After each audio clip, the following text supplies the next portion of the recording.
What is going on, everybody? What is going on, my lifers? How is everybody doing this evening? It's good to see everybody here.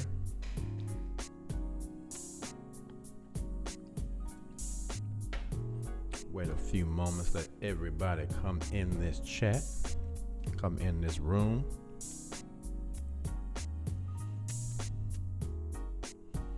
What's going on, brother Aramis? Congratulations to you, brother, on your new shop, your new store. Hope everything goes amazingly well with you on that, my brother.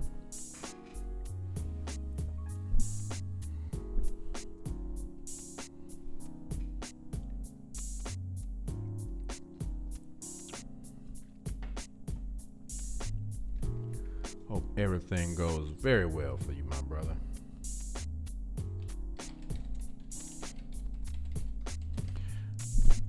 We had a really, really good time yesterday. I wasn't expecting to have such a good time, but it turned out to be a really, really good time. A really good show yesterday.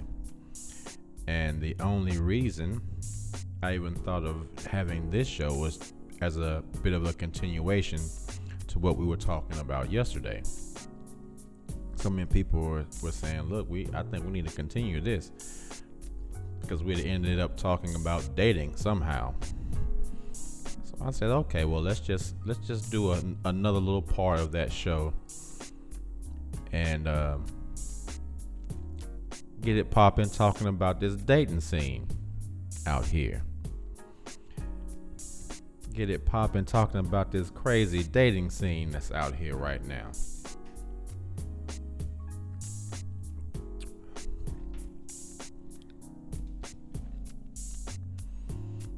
If you guys could, as soon as you come into the room, if you will like this video for me, please, so we can get as many people in here with us as possible, I would appreciate it.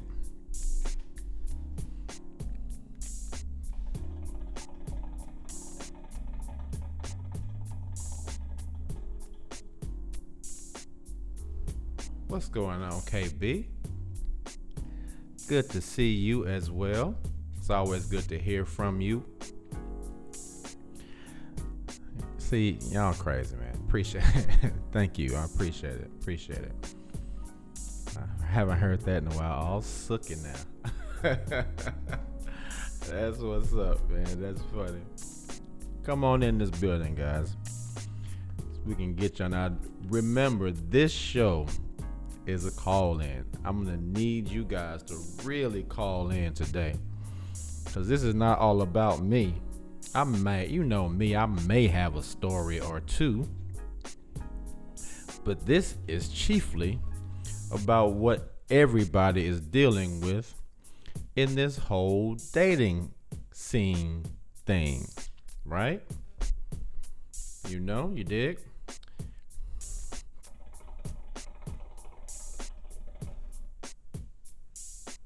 What's going on, Red Boy? Yes, we did have quite the show last night. This is gonna be a tough one to top. I feel like I had Thriller last night. I got my Thriller on last night. How do you top Thriller? But I think this is just more of a continuation of the conversation that we were having last night. Cleo Banks, what's going on? It's good to see you. It is great to see you. You look great as well from your little picture down there. Thank you so much. Let me stop. Here we go. Start flirting with people again. But thank you, Cleo Banks. I appreciate that. It's good to see you in here as well. And thank you guys so much for being so active in the show last night. It wouldn't have been as good had so many people not called in. So many great comments. What's going on, Andrew? It's good to see you as well, brother. thank you. I appreciate that, Andrew. I'm just trying to get a few things off my chest. Just trying to get a few things off my chest. That's about it, man.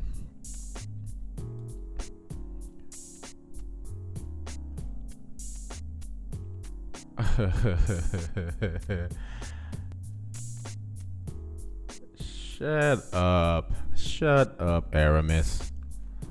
Shut up, Aramis. You in here? See, Aramis trying to start stuff. See, Aramis done opened the store. See what Aramis is doing? Aramis got his store open. Now he's in here trying to start shit because he's the man now. He got his business going. He got things popping. So now he gonna start clowning on me because he's the man now. I feel you, Aramis. I'm not mad at you. I'm glad you got it popping. I'm glad you got it popping. I am super happy for you guys. I'm super happy for you. So it is good to see you, Nikki T, as well. Good to see you in here. What's going on, Willow B? Good to see you. Good to see you in here. Do a little hookah maintenance real quick.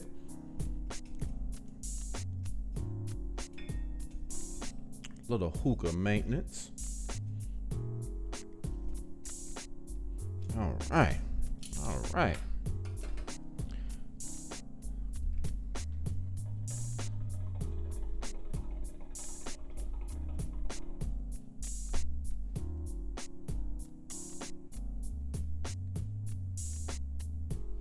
Cleo Banks said, I just looked at the title from last video. Oh gosh.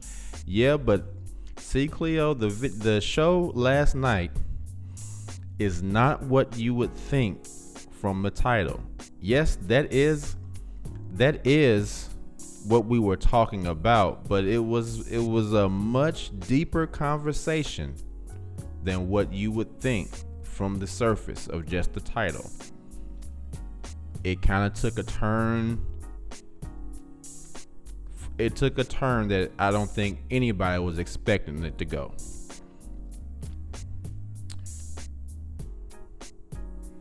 So yeah, it wasn't just surface level talk about that. It was much more in depth, and there was a lot more information than what you would think. So you need to go back and watch it if you have time. Go back and watch that show.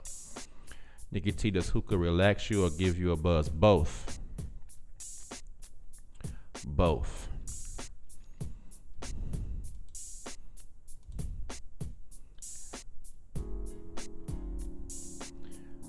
All right. Yes, it was a nice conversation. It was a very nice conversation.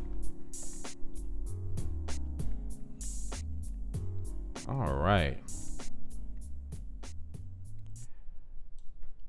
So what is going on with this whole dating thing? What's up, Renelle Julian? Yes, very in-depth conversation last night. Very in-depth conversation. I almost feel like I shouldn't even have a show because I just need to marinate on the one from I still need to marinate on that show from last night. I still have a lot of things to think about from what we discussed yesterday, but we're going to go ahead and get this one popping. What's going on, Exclusive? Good to see you here. Airman says, yeah, I like hookah. Won't lie, I'm smoking right now. See, there you go, man. Every now and then you just got to go ahead and get the hookah popping. We're going to go ahead and get this hookah popping tonight while I speak to you guys and tell my little stories, because you know I'm going to tell a story or two. You know I'm going to tell a story or two, right? But I'm going to have some hookah while I do it, you know?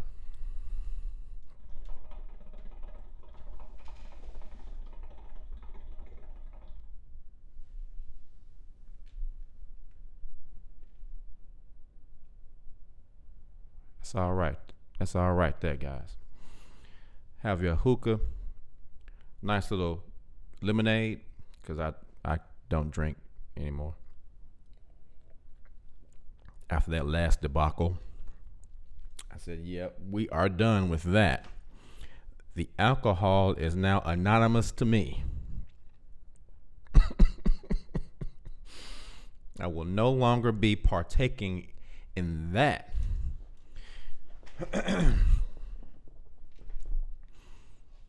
So, what is going on with dating, guys?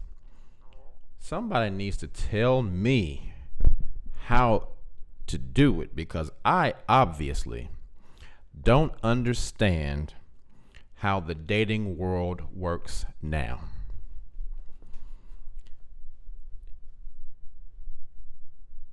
It sucks. It really, really sucks for me. I don't know how it works. I don't know what I'm doing wrong. I don't know how any of this works. Fuck the lady on the commercial. I don't know how any of this works. I don't understand it. It's so difficult. People are not who they say they are. You take them. You try to take people out. They want you to spend $1,000 the first time you go out with them. And with me, that ain't happening. I'm not doing that. I'm not doing that. Question. Let's pose a question to the chat. Ladies in the chat, do you expect a guy to spend a whole lot of money on you on a first date? If a man says, "Hey, let's go out for coffee," are you immediately insulted? What do you think? Tell me something. What do you think? This is going to be a real question and answer show today.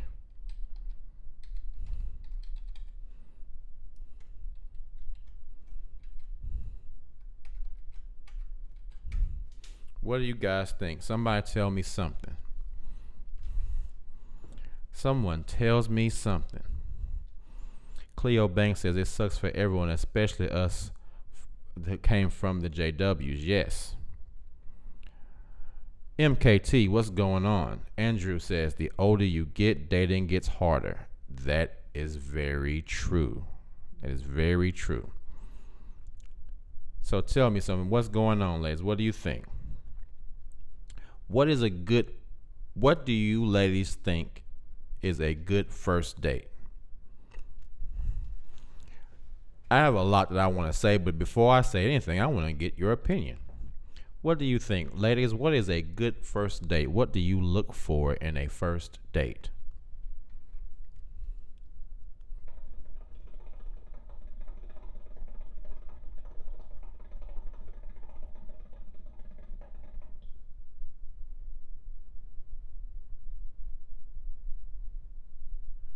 Okay, so we have Nikki T who says, I'm not picky, but he always pays the bills until we get married. But he always pays the bills until we get married. Show and prove. Very, very interesting, that comment. KB says, if a man asks me out to coffee, I expect coffee. The good kind. Starbucks. Okay. Renell Julian says, no, if it's our first time going somewhere, that's no problem. I love coffee. Okay. MKT says, me and my wife went out for crab legs, but she didn't like the way I was dressed. She said I dressed country. Step your game up, MKT. Cleo Banks says, I won't be offended, but I won't go. I put my best foot forward. Makeup, clothes, look nice. Not just to get coffee. Okay. MKT, why you retract your statement? Willow B, why'd you retract your statement? Interesting. So, Nikki T, you are saying that when you start to date someone, that man has to pay for everything from the first date up until you get married. Is that what you're saying? Do I understand that correctly?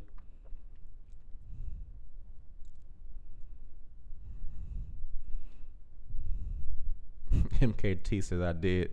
She changed my wardrobe. That's funny. So Nikki T says that the man has to pay for everything from the first date until they get married. Really? Why is that, Nikki T? Can you explain why you feel that way? Nikki T says yes, he has to foot the bill. So Nikki T, you are saying, what's up, LAM rack, lamb rack, lamb rack. So Nikki T, what is it that you are offering that, oh, we got calls already. I knew this was going to happen. Hold up. All right. You are on with K Fits My Life. What's your name and where you calling from?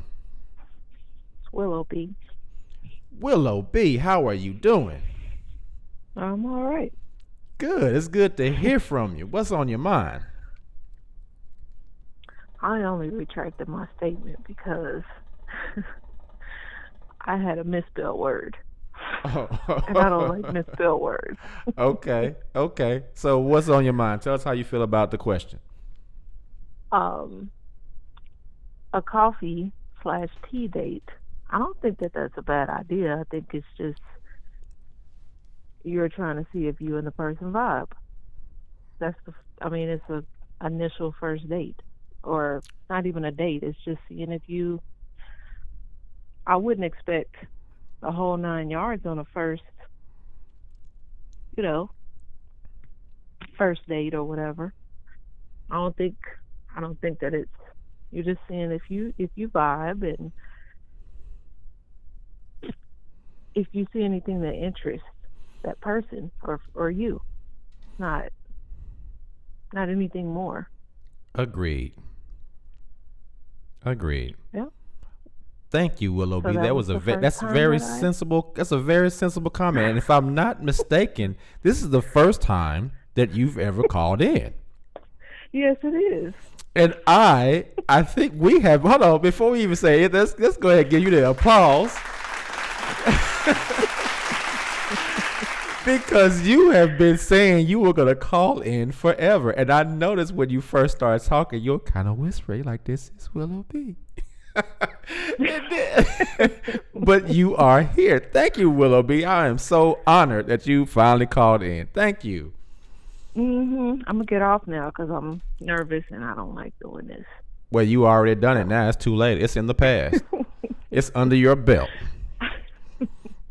All right. Thank you, Willow. I might call in later if the conversation gets going. Oh, it's going to. So we're gonna hear from you again. All right. Thank you. All right. Bye. Yes. How long have we been trying to get Willow B to make a phone call, guys? How long has it been? It has been a long time.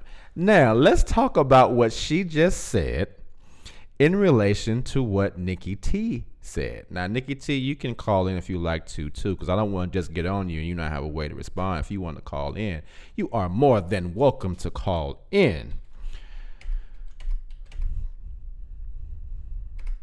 Oh, for real, MKT? What about this one? Let's drop the bomb for Willow B one time. Drop the bomb on these hoes real quick.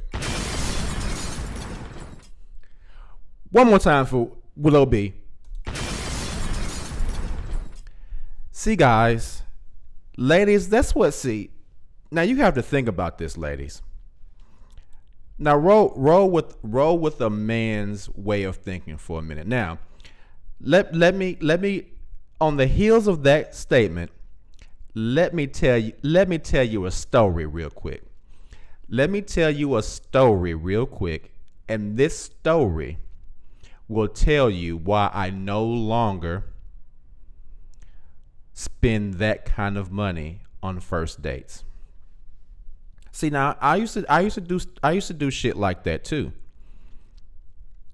But let me tell you this story as to why I do not. while back. Met a young lady.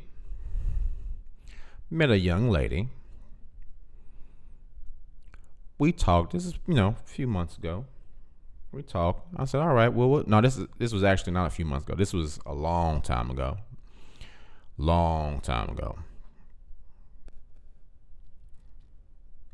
I said, okay, well, we can, we talked on the phone, whatever, yada, yada. All right, we can hang out. What would you like to, when would you like to get together? So we set the date. I said, okay. Now, you know me.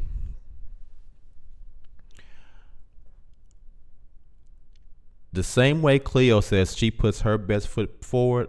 Now, if I get dressed like this just to talk in my chair for an hour, I'm putting my best foot all the way forward, right? So I do the same thing. Best foot forward. I'm clean, smelling good. Everything is, popping. So we go to a restaurant. Really nice restaurant. So I'm gonna make a good impression. See if this seems like she's a good sister.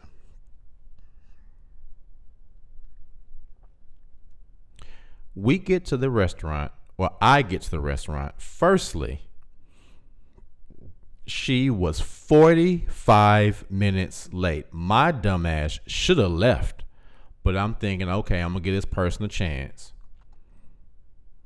45 minutes late, firstly. That's mistake number one. Now, I don't let that slide because I'm never late. And if I am late for anything, there's usually a good reason, and I will call and say, hey, I'm a few minutes away from the place. Sorry, this happened.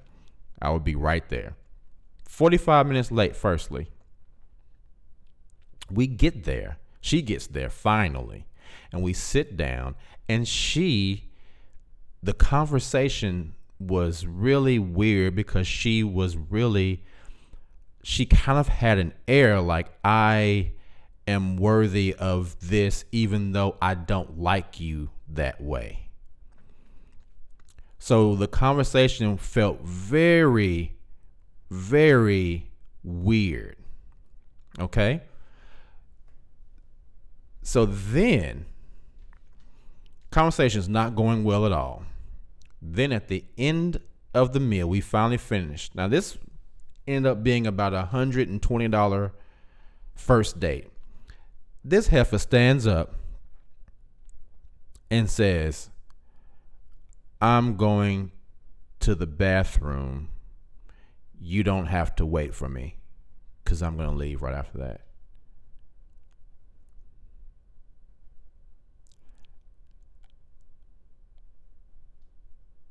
And I had to think about my response because I was appalled.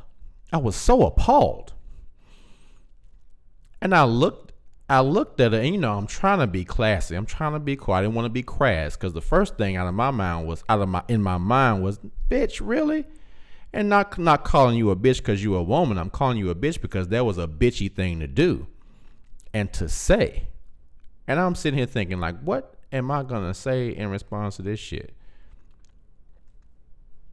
So I just kind of looked at her. And I said, I said, no. In my mind, I said, no. You're not going to talk to me like that. So I'm going to sit here and wait. I'm going to walk you outside. I might walk your ignorant ass all the way around this goddamn block on some gravel rocks and in a dusty parking lot. You're not going to just talk to me like that, right?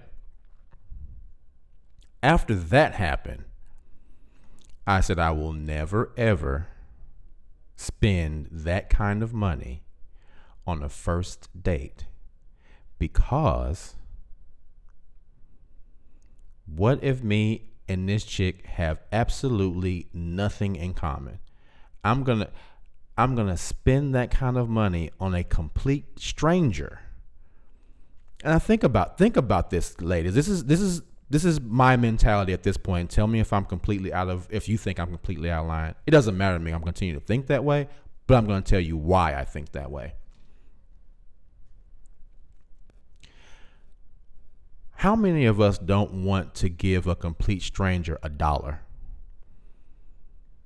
think about all the times a complete stranger comes up to us and says, "You got any spare change?" And I'm thinking, do you know how hard I have to work to get money? Ain't none of it spare. No, I don't want to give you $1. And if I'm feeling super sporty one day, I might give you $2. Okay? Now, the only difference between a person coming up to you and asking you for $1 and you saying no, and a woman that you're taking out on the first date, they're both strangers.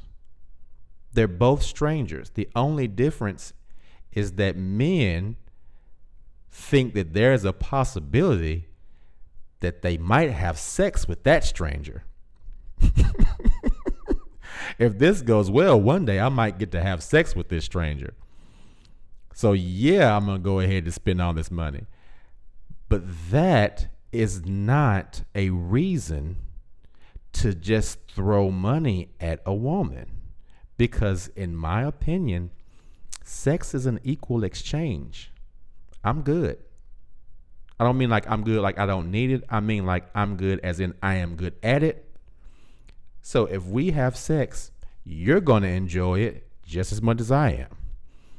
So the possibility of me having sex with you does not garner me having to spend a ton of money on you, because you, just like I am to you, we are both complete strangers. So the first thing that you're going to have to do if you want me to spend a ton of money on you is show me why you are worth me spending money on you, because the fact that I can have sex with you is not enough. And at that point in me meeting you, that's the only thing that most women, well, not most women, that's the only thing that most men have in their mind that separates that woman from a complete stranger. So, what is it other than that makes a man or a woman feel that a man has to pay a bunch of money on the first date? What is the thing other than that women say, okay, this is the reason why you have to pay a whole bunch of money, or coffee is not enough on the first date? What is the reason other than that? And I'm asking that to the ladies of the room. What reason other than that is the reason why women feel that a man should spend a bunch of money on a first date?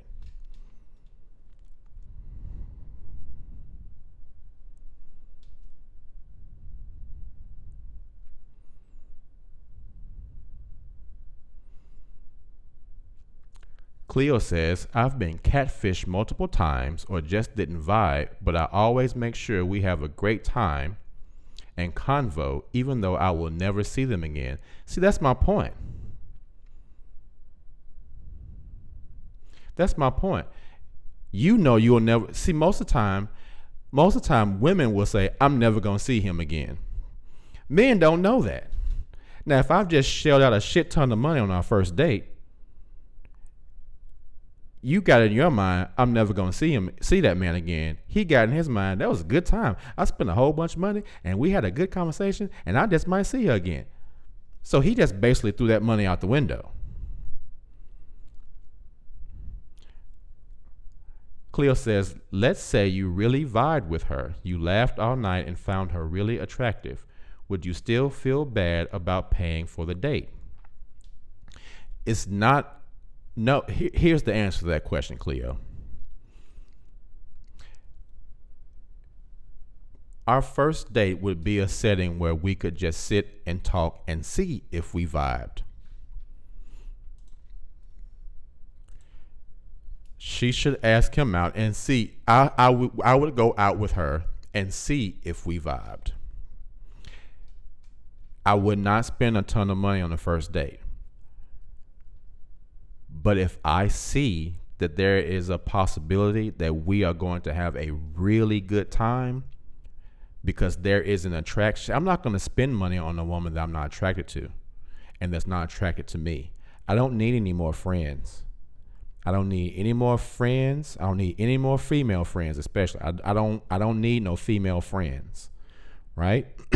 So if I'm not attracted to you and you're not attracted to me, I'm not spending any money on you. That's just a wrap. That's not going to happen.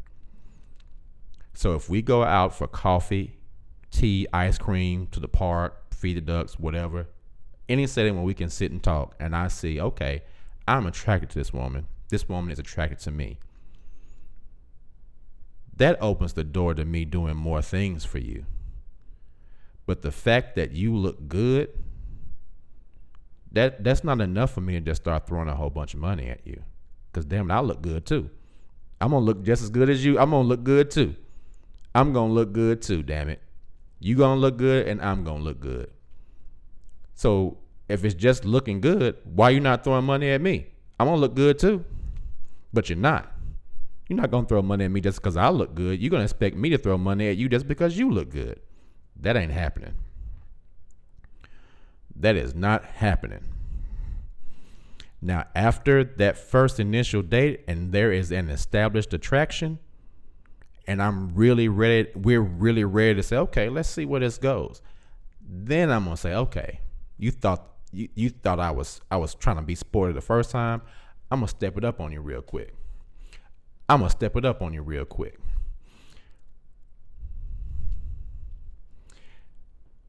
Nikki T, have you ever sexed on the first date? Is that wrong? Let me tell you something about that. Let me tell you another story about that. Tell you another story about that.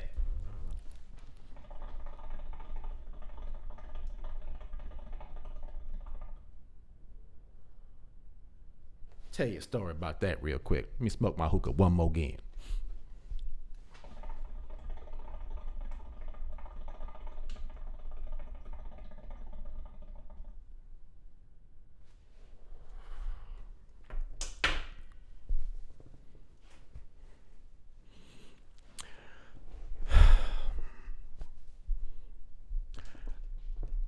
I can honestly say that I have never gone on a date that ended in sex the first time.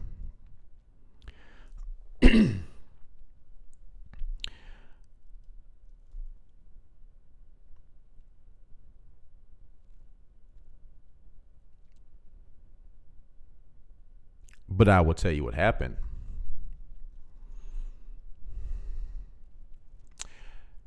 Here's what I have, in my experience, have found out. This has happened to me twice. The second time it happened was most recently. The first time it happened was a very long time ago.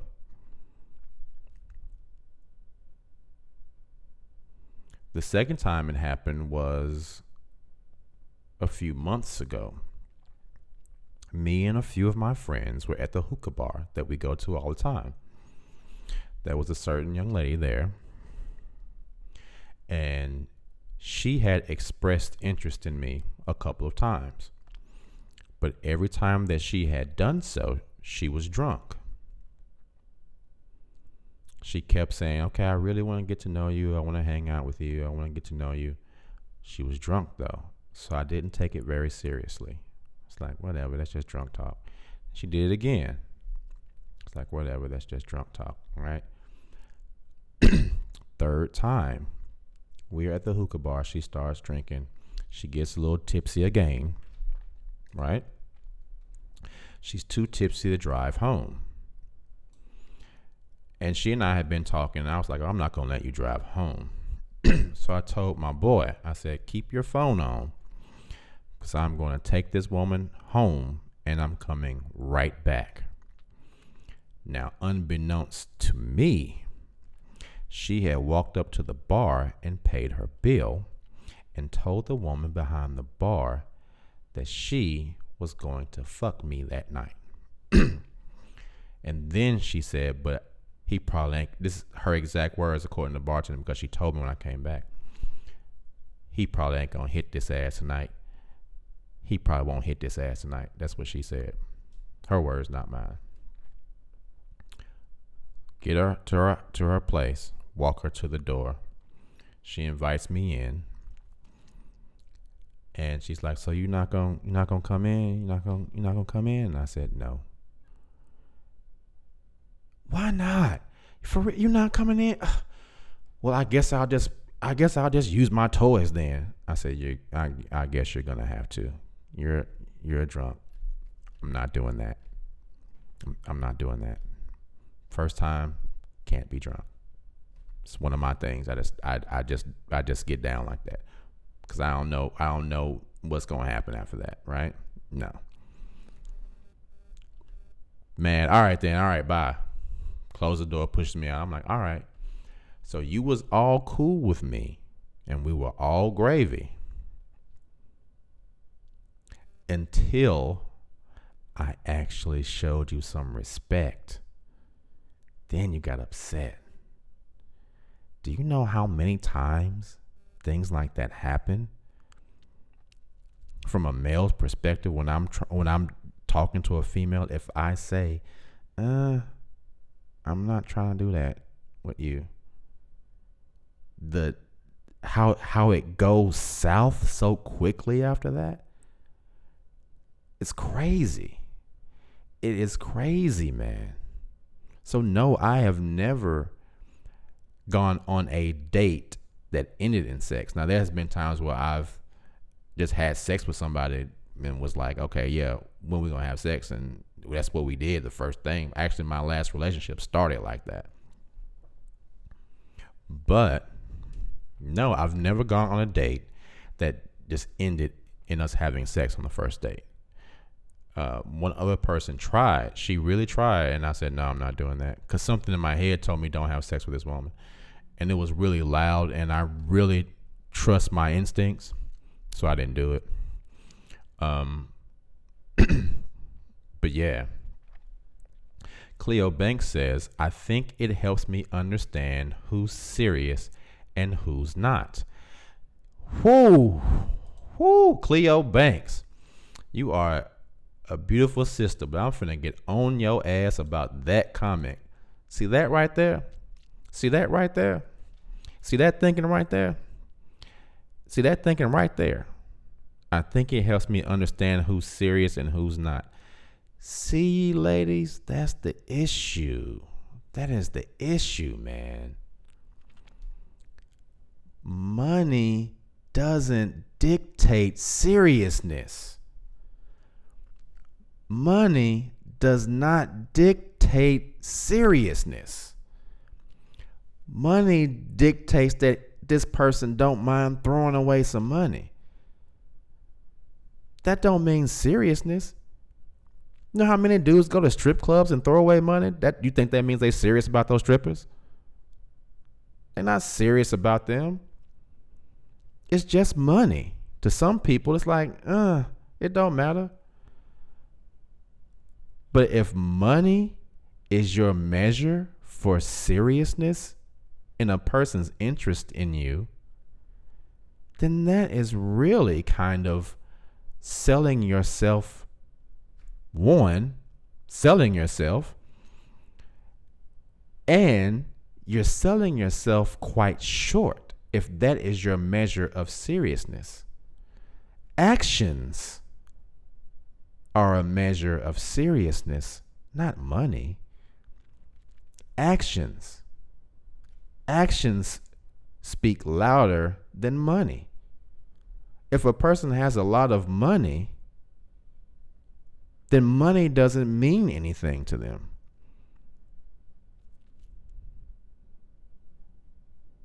It's a person's actions that dictate seriousness or lack thereof.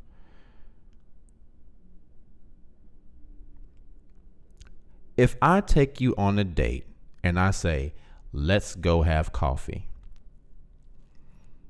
and I spend $10, but it is my intent to really get to know you because I'm actually interested in what you have to say, and I feel that I have so much to offer you as a person without flaunting any money in your face, because I know that I'm the shit. I know how good of a man I am. So how many pieces of paper I have in the bank doesn't measure up to how the quality of a man that I am. There's no measure for that. Paper doesn't do that. I know that I am, though. Right? So I say, okay, I'm only going to spend $10, but I'm going to show this person that I'm genuinely interested in them. And I'm going to show them that I am an amazing man. And I don't have to flaunt money in your face. This is how much money I got. This is how much money I'm willing to spend. I'm going to drop this on you. I'm going to drop that on you. What if I drop all that money on you and I have all this money, but I am a man of zero substance, zero morals, zero quality, zero interest, zero anything? I just got some money.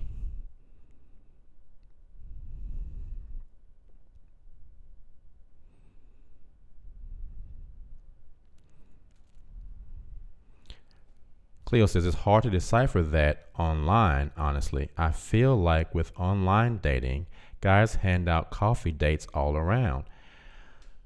You know what, Cleo? You're absolutely right. Think about this from a male perspective. Let's say I am online and going out and meeting women from online dating. Let's say I take out one woman a week for an entire month, and each one of those women ends up being a $75 to $100 date.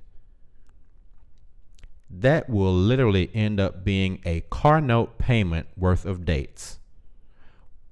And if you don't like any of them, you literally just threw away a car note, amount of money equivalent to a car note. Why would you do that? That's so stupid. See, women don't think about it from that standpoint because women are used to people just spending the money on them. But we have to look at it from the standpoint like, one, is it smart to throw away that much money a month? And two, why would I throw away that much money a month? Is it financially smart for me to throw away that much money a month?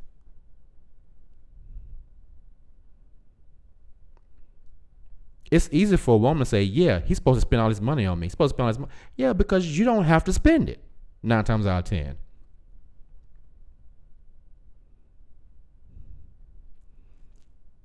Nikki Red Boy says women spend money on men too. Yes, but not to the point. But here's the difference, Red Boy. Here is the difference. That what you just said is a true statement. But here's the difference. Men in the chat, how many times when a woman spends money on you, when a woman spends money on me on a date, I am truly surprised. It's like a surprise. It's like a gift from heaven. Oh my God, for real? Whereas when men spend money on women, 9 times out of 10, it's expected because it happens all the time. It's not the same thing, bro. It's not the same thing, Red Boy. It is not the same thing.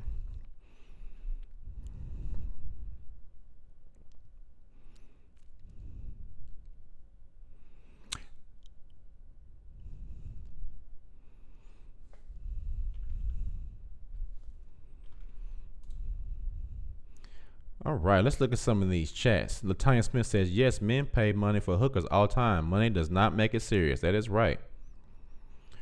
AKA Perez says, to take expectations out of the equation, I pay for myself when asked out. Okay.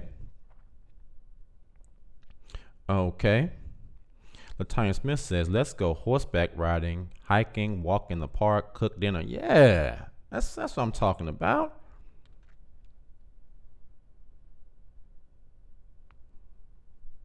Latanya Smith says more is expected of men. That's true. KB says, I would not enjoy the. Okay, KB says, right with what Keith is saying. I want substance in a man. I can take myself out to a very nice restaurant, but having dinner with someone that is rude or full of himself or crude, etc., I would not enjoy the company or the meal. Yeah, that's what I'm talking about, man. Daniel says, it's rare and usually a small purchase when a woman pays, definitely not equal to the amount a guy pays. And that's just facts, man. That's just facts. That's just facts. That is just facts.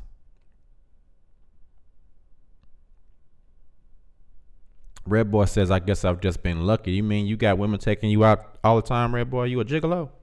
What's going on? What you mean by that? Share with us. Enlighten us. Regale us with your tales. Regale us, please.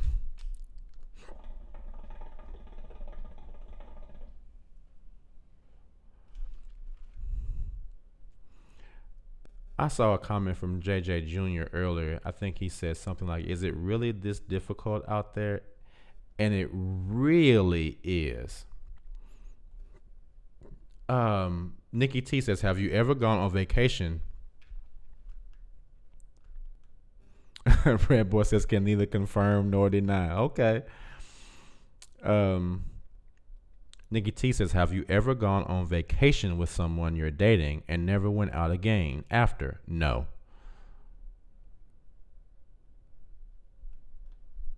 No. I wouldn't go on vacation with somebody I wasn't in a relationship with. That's just dumb.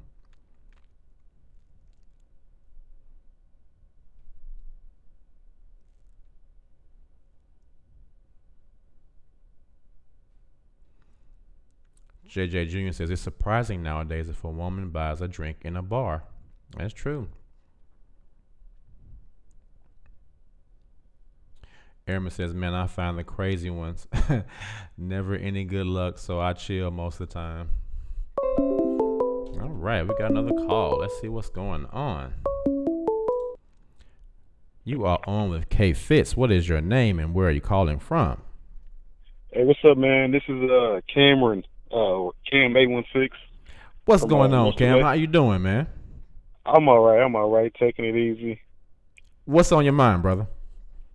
None. I see y'all got the dating experience of now or something like that. Mm-hmm. Man, I think this online dating is kind of what's holding men back, not females. Females kind of can pick and choose. You know what I mean? With whoever they want to deal with. Mm-hmm. But men, we kind of got slim pickings. We got to go through all these obstacles and like experiences just what I'm saying, to hang out with the chick. I think chicks need to be more open to, you know what I mean? Really today is like, meeting people in person, because that's a lost art. I think meeting people in person would be a lot better than dating or than online dating. I agree. Yeah. I agree 100%. Yeah. So have you ever done online dating? Yeah, man, that's all I've been really. I think, like you said yesterday, I think masturbation kind of held that back from me. Mm-hmm. Like I said, after yesterday, I did some research. Like after your video, I did some research, and yeah, man, it's like a whole community of no fappers or something like that. Yeah, that's out here. But yeah. What was the question? It was just, what is the deal with dating? And you were just talking about online dating. Yeah, I think failing to meet people in person, I think that's a big, problem with dating today. Because back in the day they had, people like meeting. They would have to actually meet them in person. Interacting with them in person. Mm-hmm. And they got the like Black Planet, even like Black Planet. Yeah, I remember Black Planet. Yeah, I know you do. Mm-hmm. Why you say it like that? Yeah, no, because you an older guy. Okay, I was like, what you trying to insinuate, brother? Yeah. I remember Black Planet, but yeah, that's all I have to say though, man. I'm gonna keep watching your show, man, and it's funny though. Kind of found out about your show is from like living in your car and shit. Okay, yeah, those videos, the living in your car videos. Yeah, I was gonna ask you though, man. Like, how would you get out of that situation? Like, I kind of dug myself in a hole here, this last couple months. Mm-hmm. Dealing with emails and just family and shit like that. But like, how did you do it? Yeah, stop dealing with females while you're living in your car. Don't stop. Yeah, don't worry about that while you're living in your car. Don't worry about it.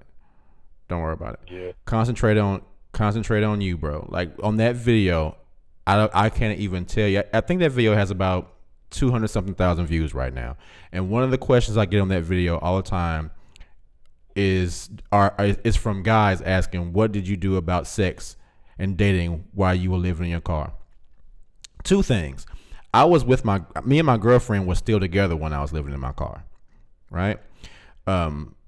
That's a whole nother long story. But I didn't ask her for anything while I was living in my car because I didn't need her for that. I was with my girlfriend because I loved my girlfriend. I didn't need her financial assistance, right? So what I always told those dudes is you're never gonna lose. You'll lose a lot of money chasing women, but you'll never lose women chasing money. Get your money first, right, bro. Get your money first. All that dating and taking women out, that is secondary because you can take women out all day, but then how long do you want to keep living in your car? And that's the thing that I had to ask myself. How long do I want to live in this car? And while I'm living in this car, what am I going to do? So that video that I made about improving credit, I learned how credit worked while I was homeless. And I improved my credit while I was homeless. That's the first thing I did. So once my credit score got high enough, then I went to a bank and I got an unsecured card. I had 2 secured cards. Went to a bank, got a secured card. And by that time, dude, I had so much money saved up. Like I had more money when I was living in my car than I do right now. No bullshit. Yeah. you ain't gotta pay your rent. Right. I was balling when I was living in my car. But it was because every dime I made, I stacked it up. And I said, okay, how can I use this money to make my situation better? So everything I did was just toward the intent of me getting out of living in the car. So if I was you, bro, I would not think about going out on a date with women at all. Forget that shit later for that. It's kind of hard though. Like I said, like no, it's not. Seeing them every day. No, it's not. It's not hard. Hey, it's not, bro. The ones out here, they make it hard. No, you're allowing them to distract you, dude. You see women all day, every day. You don't have to go out with all of them. You're just choosing to go out with a few of them. But think about it, bro. Is that time you're spending with a woman more important than you changing your life situation? Nah. It's not. It's not. Yeah. And think about this too. How many more and how much better quality of woman can you get once your situation has changed? As men, we have to learn to delay gratification. You can't have everything you want right now, but if you improve your situation, you will have something way better down the line, bro. Right. Yeah. Okay, that was one question. Okay, what about? Okay, I get what you're saying. But like I said, I move into my apartment the 23rd, so I got maybe like a half a month left or whatever. Okay. But I was gonna say like how would I like I got money saved up, but how would I go from there? What do you mean once you move into your apartment? Yeah. What are you exactly what are you asking? Tell me exactly what do you mean where do you go from there? Like, I don't know, like like, because I know you're doing pretty good, right? You don't work for nobody, right? Right. Like, how did you build your business to get where it's at? Well, what I've been doing for 20 years. Is that I ended dancing, up, yeah, the choreography, choreography? Yeah. choreography, my YouTube stuff. I mean, this is actually an income for me. You know, my choreography, YouTube? yeah, choreography has been all I've done for the last 20 years.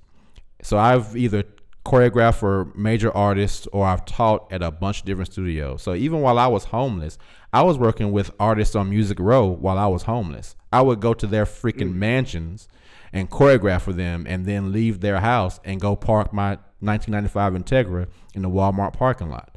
So I just never stopped doing what I was doing. Where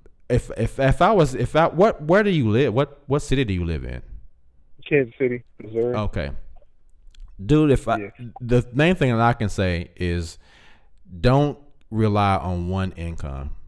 Try to do as many little side hustles as you can because you never want to be dependent on just one income. And that's the only thing that's made me able to stay afloat even when I was homeless, because when I was homeless, I was still doing choreography. I was doing Uber. I was doing Amazon Flex.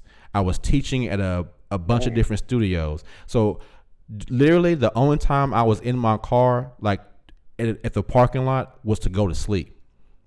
I would wake up at 6 every morning, sit on the back of the car, brush my teeth, wash my face, go deliver packages for Amazon, then go and do Uber, then go and teach, and then I would get done dancing probably about 8:30 or 9 that night. Then I might go to a hookah bar and have a beer and hang out with my boys. Then I would go to the Walmart and go to sleep. I was never just static and stationary. I was always hustling.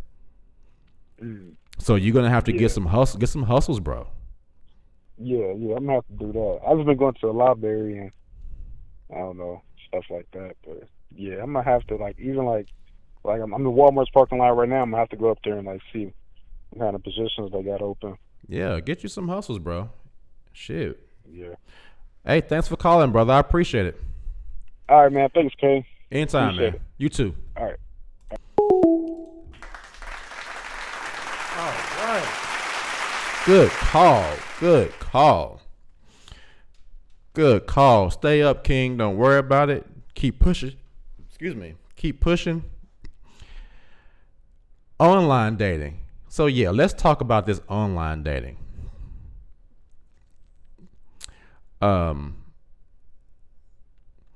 Yeah, see, online dating, man. Women have their pick of the litter. Dudes can see women all day. But half the time, if a dude hits up a woman, 9 times out of 10, the site is set up to where the woman has to reply first any damn way. And most women, I think women decline way more dudes. Man, this phone call is popping. All right, let's see what we got. You're on with K Fitz. What's your name and where you calling from? Hi, this is Cleo. What's going on, Cleo? How you doing? Good. Willoughby encouraged me to call in. Well, tell me what is on your mind, Cleo Banks. I mean, okay, I'm actually really nervous, but I know I'm the only one on here who kind of thinks that coffee dates are not wrong, but I just wouldn't go on them. Maybe it's because of online dating, as I said. I just feel like everyone's oh, you want to go for coffee? You want to go for coffee? I'll be on coffee dates every night. I feel like I talk with people, they get to know me. If they really want to sit down and have a conversation with me, and I don't know, just show effort. Doesn't have to be a 5-star restaurant. It could just be an interesting date that's not just sitting down drinking coffee. So your issue is it doesn't necessarily have to be somewhere where they spend a lot of money. You just don't want to go to a coffee place anymore. I just want to go to a coffee place. I just don't want to grab drinks. I mean, I do that with friends. I do that with coworkers. So I don't know. It's just, and then when do I leave? I'm sitting there having coffee and it's all right, when I finish the coffee. But when it's a meal, you can kind of wrap it up. Yeah, but I mean, if it's just a cup of coffee versus a meal takes a whole lot longer to eat than to drink a cup of coffee. And let's say you want to get out of there, you can throw that coffee in the trash and leave. But that's the thing. I vet people before I go out with them. So we've talked on the phone, we FaceTime. Like, now I learn to FaceTime people, but so I know who you are. Like, you want to take me out to dinner, you want to get to know me and move it further. It's just not a coffee thing. So you have been FaceTiming people as a way of online dating. Is that what you're saying? Yes, before I actually like go out with them, I FaceTime them because I've been catfished way too much. I'm 6'1", as you know. Mm-hmm. Like, it's hard for me to find someone. So usually, you know, I'm like, oh, are you actually who you are? Because I've been to plenty where it's Okay. I mean, I'm sure you know. Okay, guys, I'm just gonna throw this out there because see, right now I feel like I'm hearing some BS, but I'm gonna go ahead and say this now. I follow Cleo on Insta. Cleo is, I can't even put into words how gorgeous this woman is. Stop it. Gorgeous. Okay, so let me ask you this: being as beautiful as you are, because you are a very beautiful woman. How is it that you having so much trouble finding men? Well, I've not answered that. Well, one, it's because of me. I'll say it. Like, in the organization, I don't know if you know, but being handsome, like when you talk about your baptism story, dressing nice, being handsome, or, you know, trying to take care of yourself, mm-hmm. It was a bad thing. Mm-hmm. So, like, going out and kind of breaking away and seeing how people treat me when I take care of myself, it was weird. I didn't know how to navigate the world, so I still don't know what I'm doing. So are you saying that you're getting a lot of offers, but they're just not up to your standards, or you're just not getting a lot of offers? I do. I get offers, but maybe it's my mind telling me they just want to have sex with me because they don't know me. So I feel like if someone does a coffee date, they looked at my profile, they think I'm hot, and they think it's the easy way for me to get to know her so I can have sex with her. But if you take me to dinner and we actually talk beforehand and FaceTime, I get to know you a little bit more. Interesting. So you're saying that you are having, or you would have better luck with someone as far as getting to know them if they took you out for a nice dinner as opposed to just a coffee date or going out for a walk or something like that? I'm not saying I'd get to know them better. I'm just saying I think it shows a little more effort because I can get coffee dates anytime, but I feel like if someone's truly interested, they want to have a formal date with me. Mm-hmm. And messy eaters gross me out, so I need to see how you eat. Okay, so let me ask you this: who is your favorite? Like, if there was a man that you like, oh my God, I like this dude is so hot. Who is that? Like, celebrity, otherwise, who is somebody that you have a crush on? I don't know. I mean, I'm not really into celebrities. I don't know why you put me on the spot with this question. Oh my gosh. Just anybody. Let's just say it's what's his name? The dude that's Creed. What's his name? Help me out, guys. Y'all know who I'm talking about. Michael B. Jordan. Michael B. Jordan. Okay. Yes. Okay. Because like all the women talk about Michael B. Jordan, right? He's all right, yeah. Okay, well. But looks aren't everything for me, so he's all right. All right, so let's just say whoever it is, it's that dude for you. I don't know who he is, and I'm not gonna name no more dudes because that's gonna be weird. So, so let's just say it's the dude that you think, oh, this is the dude. This is the dude I like. I really been waiting. I would love to go anywhere with this dude. If it was that dude and he asked you to coffee, would it still be a problem? Yeah, because looks aren't the biggest thing for me. That is secondary. Okay. It has to be your humor and whether we vibe, because there were some good-looking brothers in the hall who were terrible and gay and weird, and I dated them, and it seemed like those who just, was the average person or didn't really, I don't know, weren't flashy or anything, were actually had a personality. So I'm not going out here looking for someone to drop bills on me or whatever, but I don't know, if I get to know you, I feel like you would want to take me on a dinner date. And I agree. Now that sentence right there, I agree with 100%. What I mean, because like I said, I've seen you, and you're gorgeous, but I'm still not gonna be like. But we might have a conversation, and we both be like, "This summit's just crazy as hell. I hate this person," right? And I'm sitting here thinking, you know what? I cannot stand Cleo Banks's ass, and I know I'm sitting here gonna wait for this damn check to come. That's gonna be $100-something, and I'm gonna be mad as hell because I can't stand Cleo Banks's ass, and I'm gonna have to pay this damn bill anyway. That. Right? I get that. but like, we would have talked before. We would have FaceTime. You would have known by then whether you really liked me enough to actually go out. So, okay, you're saying that there is a process in the whole digital online portion before you even get to the let's go out somewhere portion. For me, yes.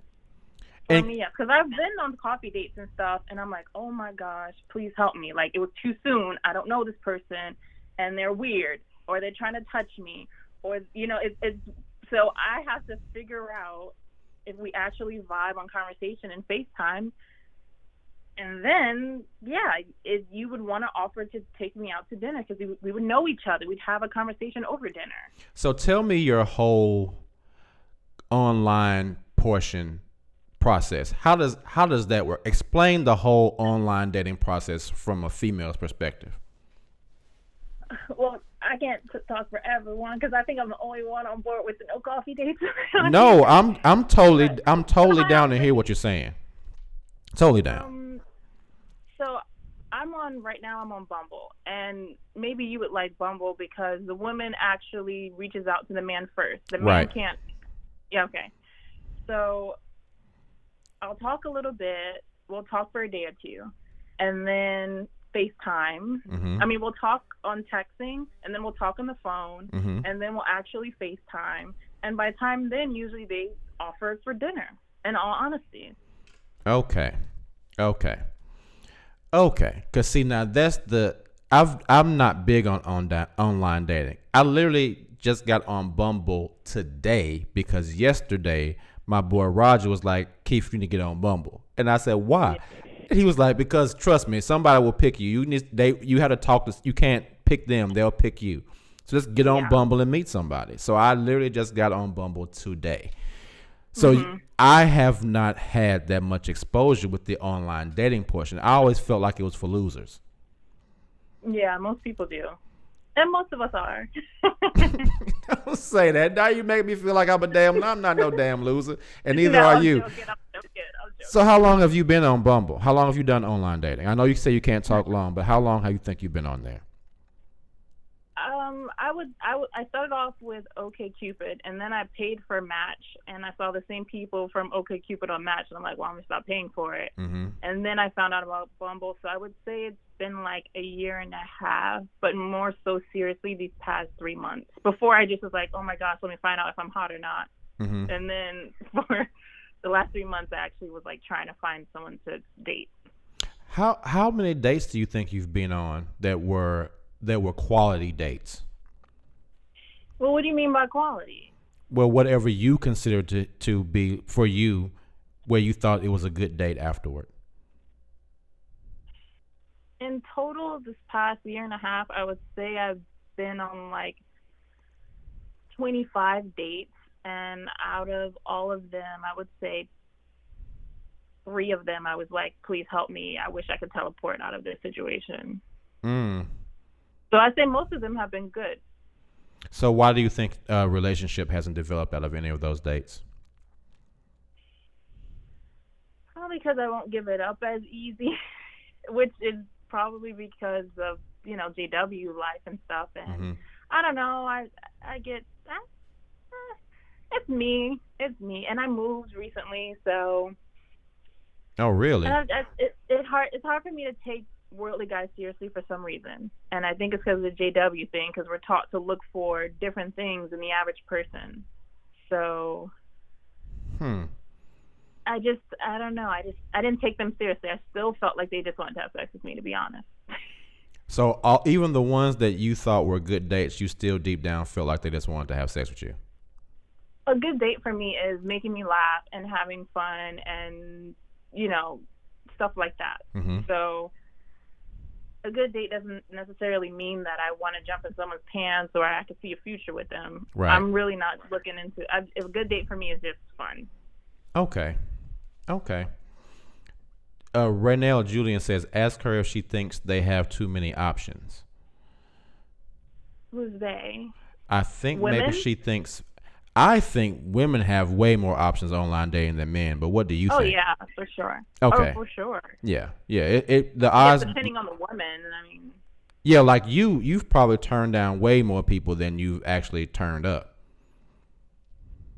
Yeah, but I think that's the average woman online. I mean, exactly. Most men, Agreed. They see a woman, they think vagina, and they're already more than halfway attracted to them. So.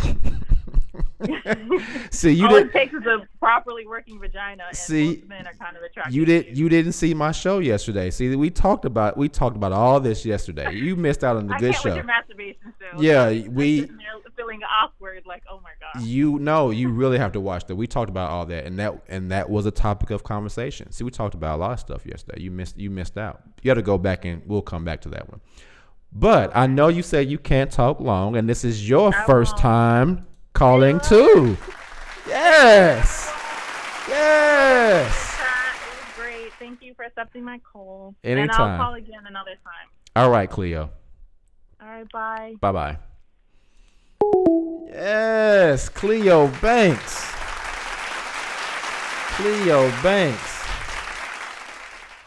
I'm not going to ask her that, but she can answer it in the chat. Yeah, guys. Now, see, I think that was an interesting call because that woman is gorgeous.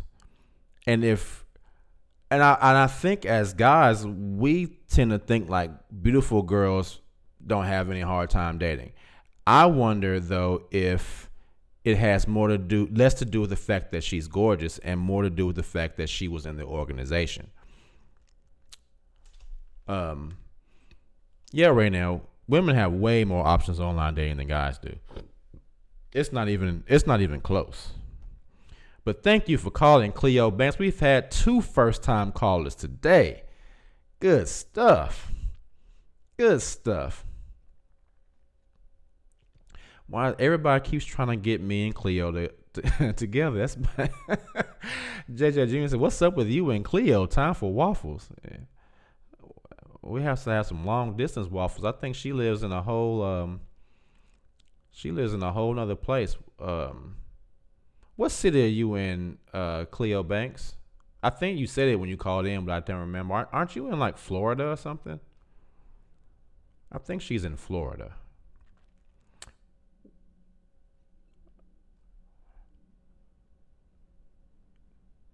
Great call, Cleo. So that's another question too.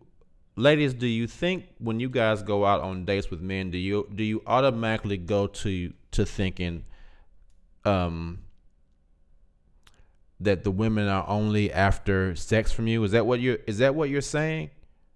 Okay, Cleo's in NY. Okay. All right. So ladies, are you saying that you automatically think that every time you go out with a guy, he only wants to have sex with you? Is that what you're saying? Let me know what's going on. Is that what you think? Do all women gravitate toward thinking that men only want to have sex with them on dates? How many women think men actually want to get to know them?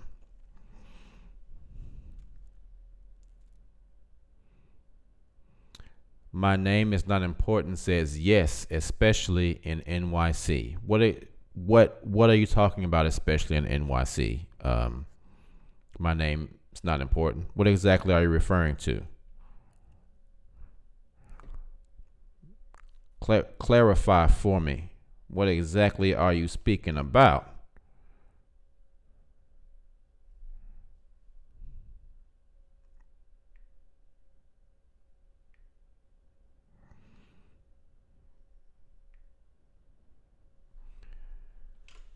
If that's the case, that's wild. Are you saying that the women have more options in NY than that the men have more options in NY than the women? Is that what you're saying? In that case, I need to go ahead and get my little stick with the polka dot bandana on it and start walking to NY.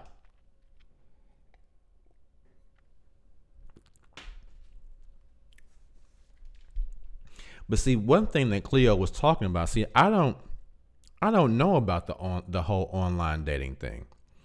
That's not my thing. Latanya Smith says, but women are the same. Many of them just want sex with men.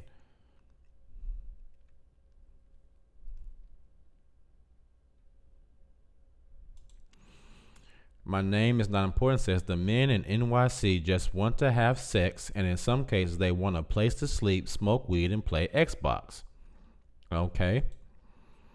I think they wouldn't be interested if they didn't want to have sex. Men put us in categories through wifey, girlfriend, booty call.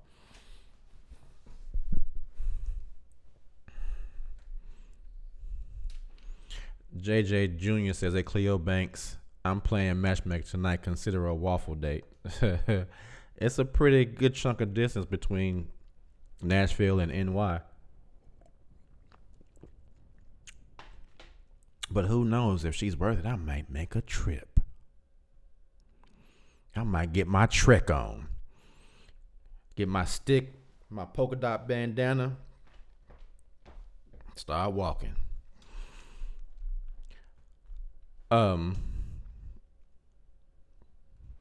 But see, hold on. Now hold on.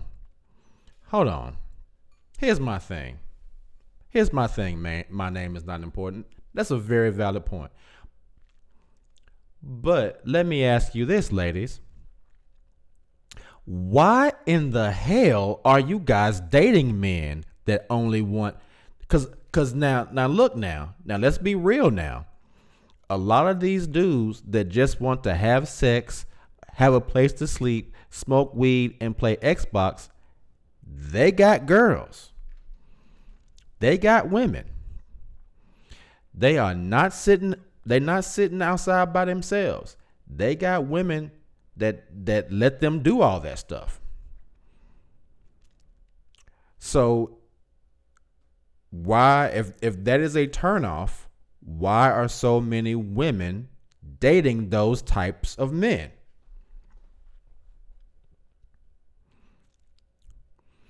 Because one, see, and I think that's the difference between a lot of the quote unquote men now and older guys. I'm a bit old school to the extent of I don't want no woman taking care of me. I don't want to live in no woman's house because it's inevitable. As soon as she get mad at your ass, she gonna tell your motherfucking ass to get the fuck out. That's the first thing she gonna say. If you live in a house with a woman and you piss her off, which is inevitable that it's going to happen at some point, the first motherfucking thing she's gonna tell you is to get your motherfucking shit and get your motherfucking ass out of my motherfucking house. It's gonna happen. Then your ass is shit out of motherfucking luck. That's gonna happen. So I can never live in a woman's house. If I get with somebody and we have a serious relationship and things start popping, she gonna either have to move in with me or we're gonna have to get a whole new house. I'm not moving in with no female. That will never, ever, ever, ever happen. 2, I have an Xbox connected to my projector. I have time every now and then to play Xbox. Very, very, very rare.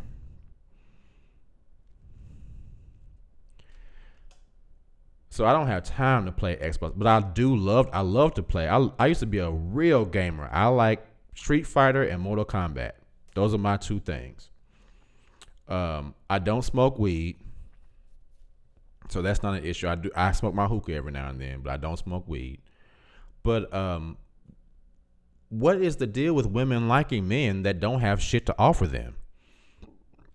You know what? You know what happened? You know what happened? That's what happened. Them dudes took them out for coffee dates.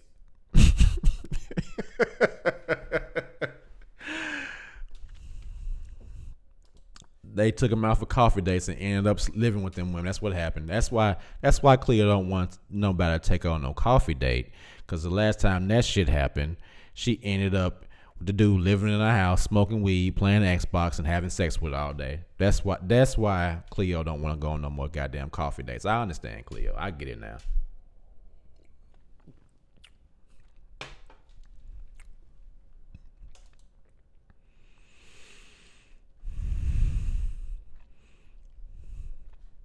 Aramis Ponder says, yeah, that's what's up. Cleo says, I think women date those men because they need companionship, so they accept sex and they offer it. I'm fine with being alone. I've deadened my body members per the request of the elders.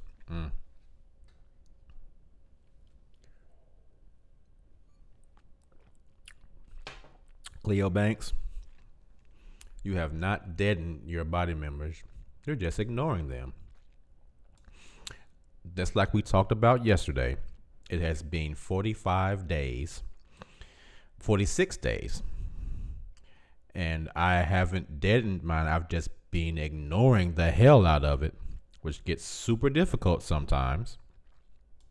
But deadened is totally not what I've done. And if I remember correctly, too, I think we had a conversation on one of our streams about, anyway, I ain't gonna go there. But you know what I'm talking about, because you remember, you know what I'm getting ready to say, because you were there, Cleo Banks. You was on that live stream. We were talking about different websites and stuff. Yeah, so you're not gonna do that. You're not gonna do that to me. I know what you're talking about. Willow B says, although I'm not dating at the moment, I get approached by men because I don't put myself out there too much. So guys are more curious and want to get to know me because I'm more reserved. Make them do research. Okay, what type of research are you talking about? I mean, you know, where did these guys take you to do this research? And what findings are they going to get once they reach their hypothesis? What's going on? What's going on? What do you mean do research? If you have not already, please like the video. Subscribe if you have not. If you have not subscribed, please do. Also, guys, don't forget our girl's self-care boss and her massage, her 3-hour self-care massage session. Her address for her office is 1439 Northwest Broad Street, Murfreesboro, Tennessee. Her website is www.couturemassage.com. Her phone number is 615-746-7606. She also has an ebook called Becoming a Self-Care Boss, 31 Days to Discovery. And that book can be purchased online as well. The website is www.couturemassage.com/shop. And her goal is to help entrepreneurs and musicians and all of us to become self-care bosses. So please support this sister because she does some amazing work. Now, let's get back to talking about these crazy ass people that we trying to date out here in these streets.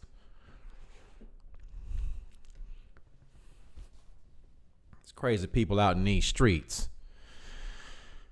Latanya Smith says, men pay for my groceries sometimes. Damn, Latanya Smith. Now, what you doing to get men to pay for your groceries? And which groceries are we talking about?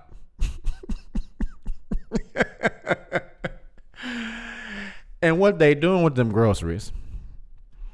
Because, you know, there's a song that talks about groceries out there. And what people do with groceries, or what people do things like as if they were groceries. So what groceries are you talking about? You gotta. That's all I'm saying. So, I mean, are you talking about groceries? Or are you talking about eating like groceries? What you talking about, Latanya Smith? What are you talking about?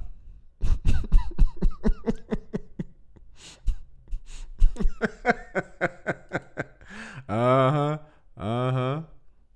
Yeah, we know what you're talking about. Hold on. Hold on.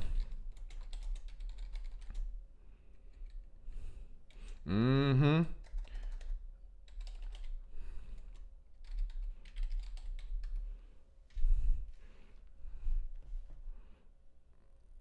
Yeah. I ain't mad at you. So you got people paying for your groceries. My name is not important. Says I'm originally from NYC, but am in NJ, New Jersey. In Jersey, dating in NYC is a tough market. Okay. The Times Smith says real groceries. Yeah. So online dating, how many people in the chat have had any type of success with online dating? Have any of you had any type of success with online dating?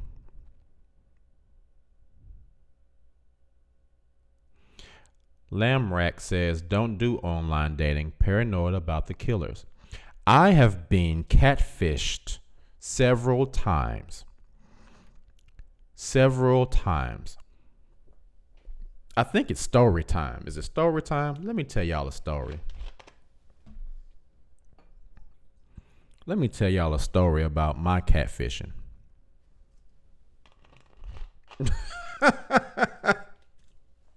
Cleo Banks, you are not shit for that statement. Where in Jersey? I would love to meet for coffee.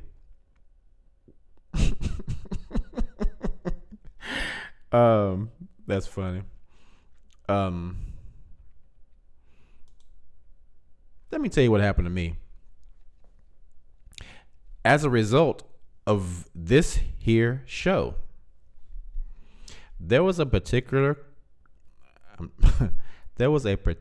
caller that called into the show.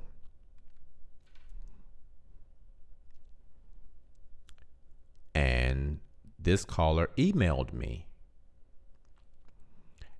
And we emailed back and forth.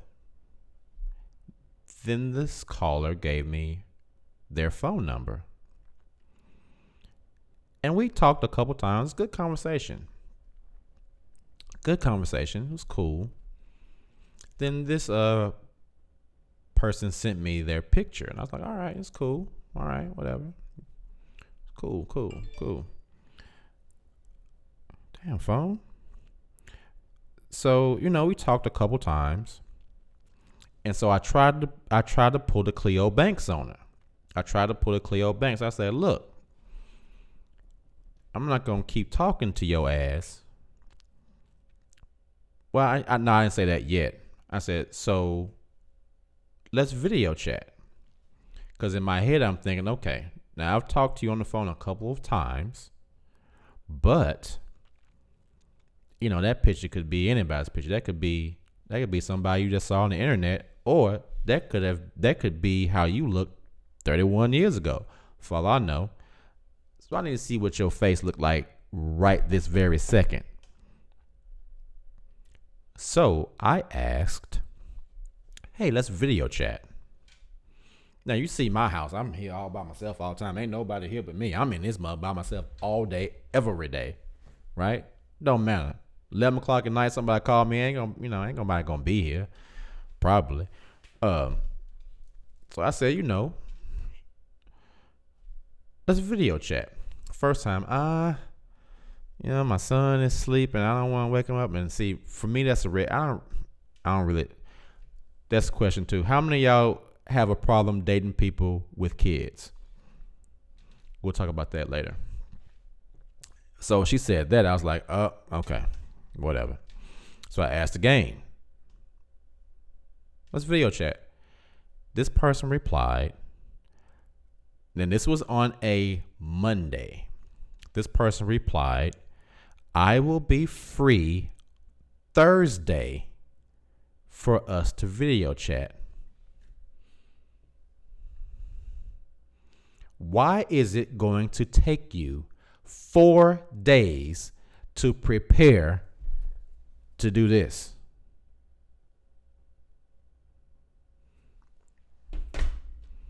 So I told her, I told that person, you are catfishing me. You're probably a man, or you probably don't look nothing like your picture.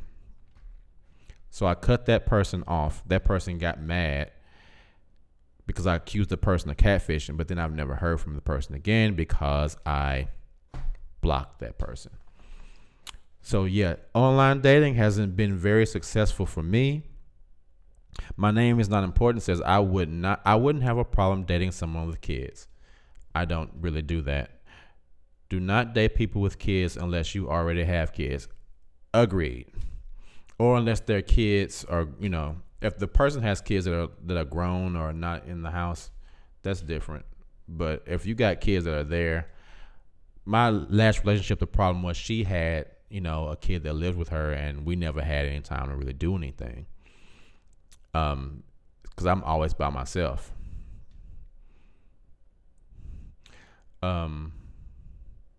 Cleo Banks says, yep, when they give excuses, I'm out. I understand not that minute, but days, too much. That's the same thing I thought. Because I'm like, and then after that happened, I'm thinking, God damn it, I'm in here talking to a man probably. Or a transgender. Or something. I don't know what it was. But it wasn't what it purported itself to be. And that is my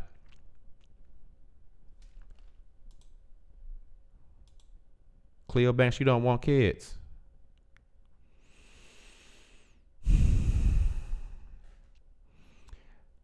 All right. I'm going to go get a box of waffles and walk my ass to NY. And you don't want kids? Let me go get these waffles real quick. Excuse me, y'all. I'm going to go get these Echoes out the freezer and get my stick and my bandana. I'm busting out. I'm going to NY to find Chloe Banks with a box of waffles and a cup of coffee.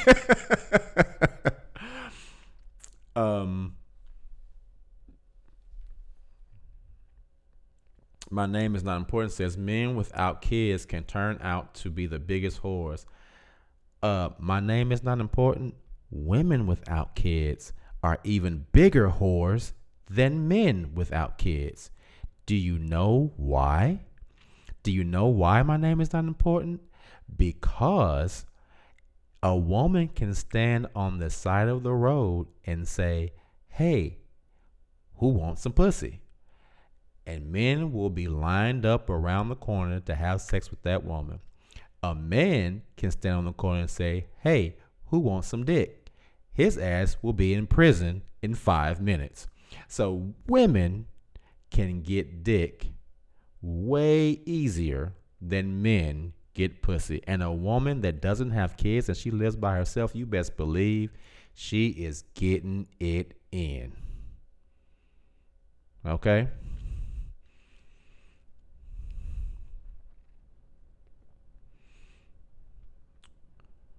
KB says, I would love to be there.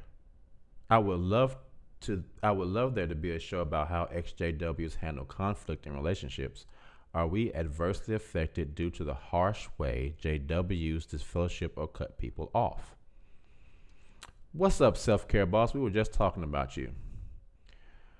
Cleo Banks, most XJW women don't want kids. I don't know about that.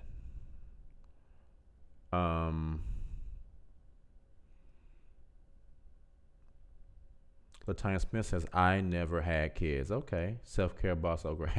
KB says, I never had children either. Really?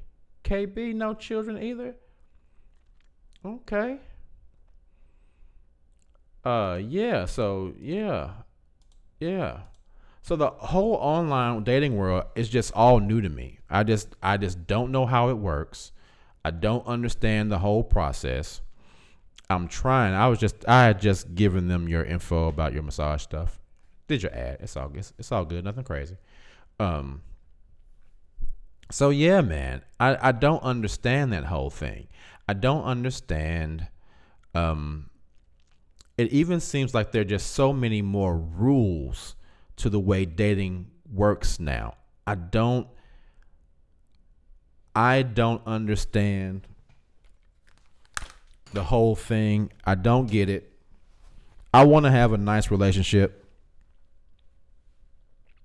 but I don't want to go through a bunch of BS.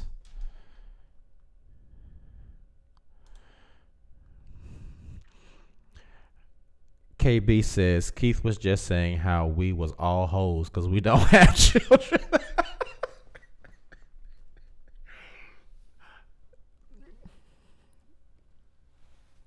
I don't know if that's what I was saying, but I was saying the possibility exists, just as the possibility exists for men. But come on, women. Y'all know it's much easier for y'all to, it's much easier for women to have sex with than it is for men. You know it is. I mean, think about the conversation in the chat. Most women saying, before I'll even go out on a date with you, you gotta take me somewhere nice, and dudes will do it. Self-care boss says, to me, like I said yesterday, dating is just getting to know someone. There shouldn't be rules.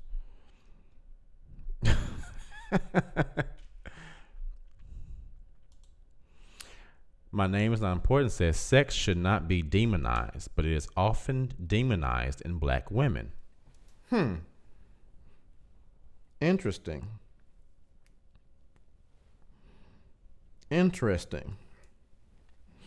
I think sex is demonized in women in general, and men and women in general, but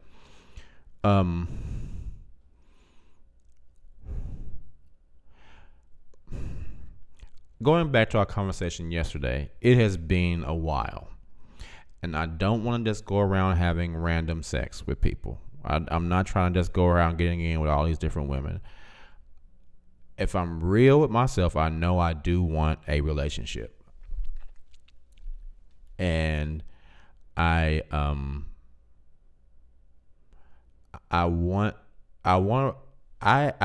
have, like I said yesterday, my sex drive is, I have a high sex drive. So I want somebody that I can have a lot of sex with, where I'm not saying, okay, we're done, can you please go home? Or she's not saying, okay, we're done, can you please go home? Like, I don't want to deal with that. I want to have a real connection with somebody, I want to have a real connection because, my name is not important. That is a very good point. Sex is encouraged in white women and demonized for black women, because that is true. Because historically, one of the things that was held against or held over black people's heads was that we were naturally over-sexualized people. The men were rapists and the women were over-sexed. So she is exactly right. The world looks at black women and black men in two different ways when it comes to sex. A promiscuous white woman can be looked at as empowered, and a promiscuous black woman can be looked at as a whore, right?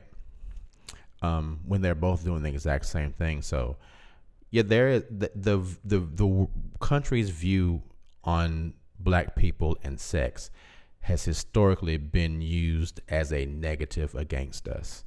That's just fact. So I agree with that 100%.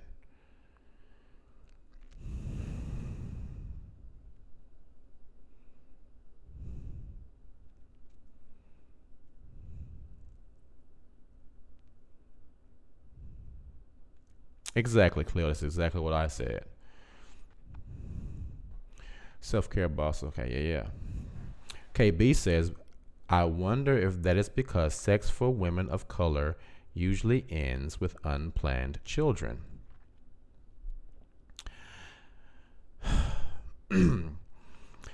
women of color,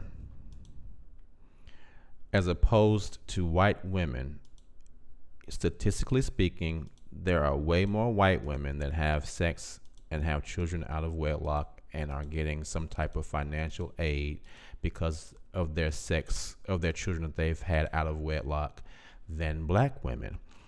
It is just reported and more visualized in the media in black women because the need to show that in the media to keep the level or the playing field unlevel, it has to be shown like that. So while the perception is that, yes, that usually happens more with women of color, the statistics show that white women are having more sex or having more children. Now their birth rate is dropping, but yeah. Cleo Banks says it's hard on dating apps as a black woman and tall. I feel like men, especially white men, want to experiment. Cleo Banks, I don't know. I don't get it. Now you said you were 6'1". I am 5'11". So you're like 2 inches taller than me. And I'm sure you probably like wearing, I don't know if you like wearing heels. And KB says, hold on, Keith, I'm sorry, I don't believe those statistics. I can just look around at my generation and my family versus white women that I work with and etc. to know that's not true. Well, I mean, the people that you work with and your family aren't a viable comparison to the entire country. While if we use that logic, most of the black women and black people that I associate with don't have unplanned pregnancies and aren't on any type of Section 8 or welfare either. All the black people that I associate with work in IT or construction, have their own places, very expensive places. They don't have, all the guys I hang out with they may have kids, but they're with the woman that they have kids with and they're taking care of them, which is only one of my guys. So, and my family, they're well off. So if I were to look at my family and friends, the statistics would be wrong as well. But we have to open that up and look more at the broader picture. KB says, statistically, more Caucasians are on public assistance. That's true. But there are more black women who are single parents than white women. I don't think that is I don't know. Let's find that out. We'll find that out. Because you have to look at, now there are more black women having abortions. Statistically, we are having a lot more children aborted. But if black people only make up 13% of the population and white people make up the majority of the population, it would seem numerically that there would have to be more single white female parent or single white parents than single black parents. Let's just look that up. Let's just find out. That's a very good argument, KB. But let's find out, shall we?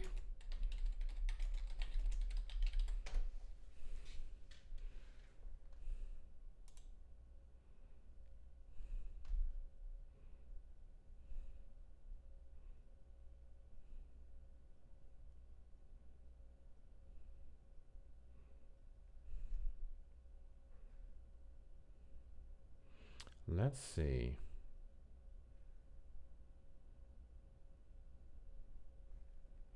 So let's look at this chart, KB, and let's answer that question. So children in single-parent families by race in the United States. This is Kids Count Data Center, the Annie E. Casey Foundation. I'm not sure what that is, but let's just look at this. Let's look at 2017. Now,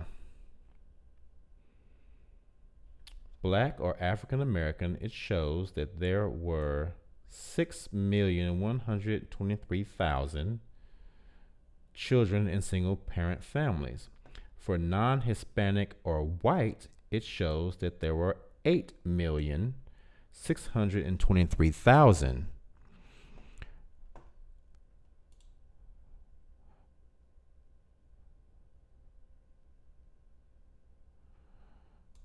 So, according to this chart, but let's look at what you just said. Yeah, abortions, black women completely outnumber in that regard. Percentage-wise, for the percentage of black women versus the percentage of white women, the number of abortions performed in black women as a percentage outweigh the number of abortions that are performed by white women as a percentage. KB says, I feel that women of color have not owned their bodies nor the right to reproduce, or not under the desired conditions as white women have.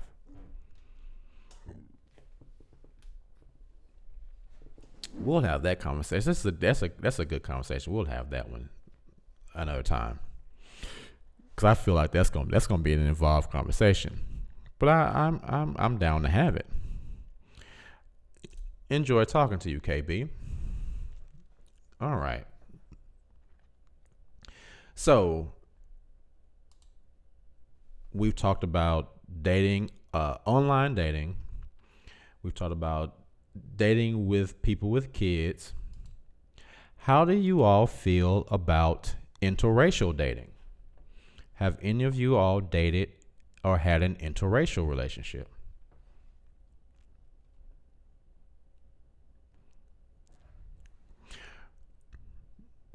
Right, you're right. My name is not important. There are more white women doing it. I'm just saying that percentage-wise, because there are so fewer black women in comparison to the number of white women in the country, the percentage of black women having abortions is higher than the percentage of white women having abortions, because there are just fewer black women in comparison. But you're right, there are a lot of white women have had the privilege of being able to have an abortion for a whole lot longer than black women have.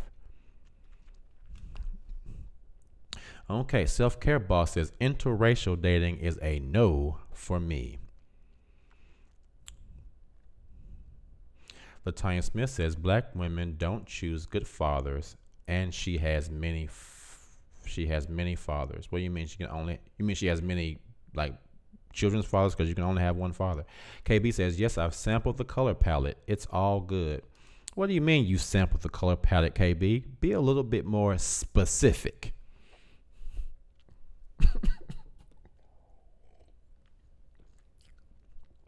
Be a little bit more specific. You sampled the color palette. It's all good. Okay. What exactly do you mean by that?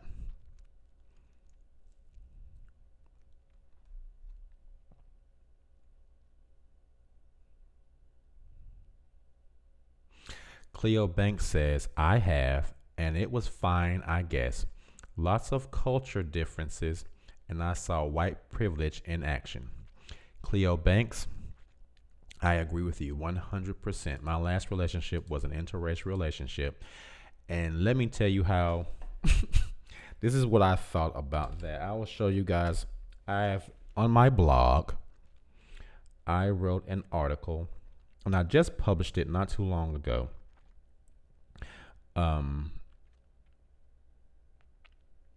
My website's being janky. Hold on.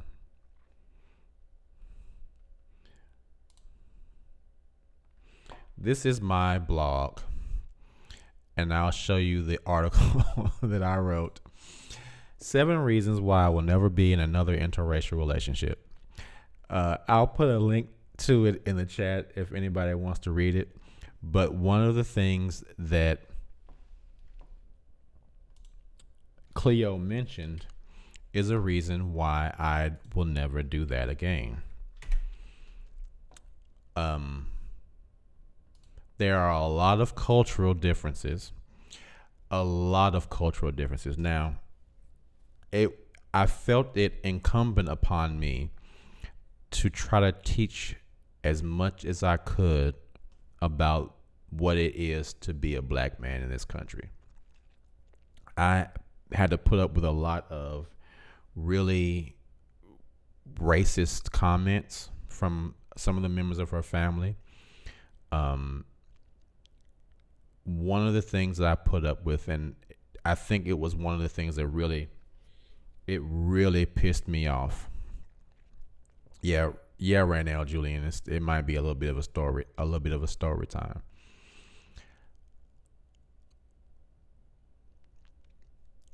So, I was still homeless. Okay.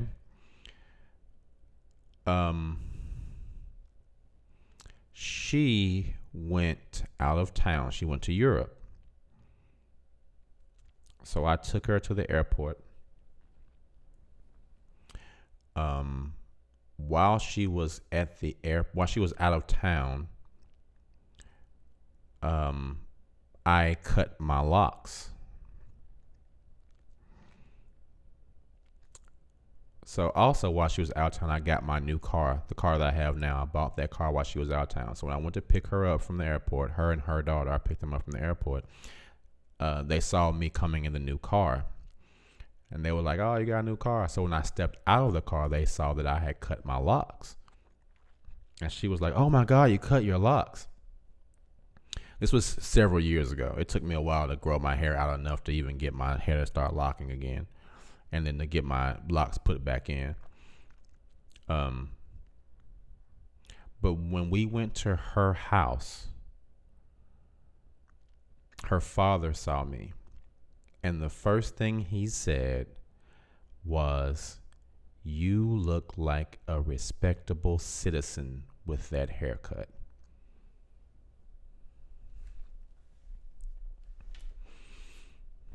And I just looked at him.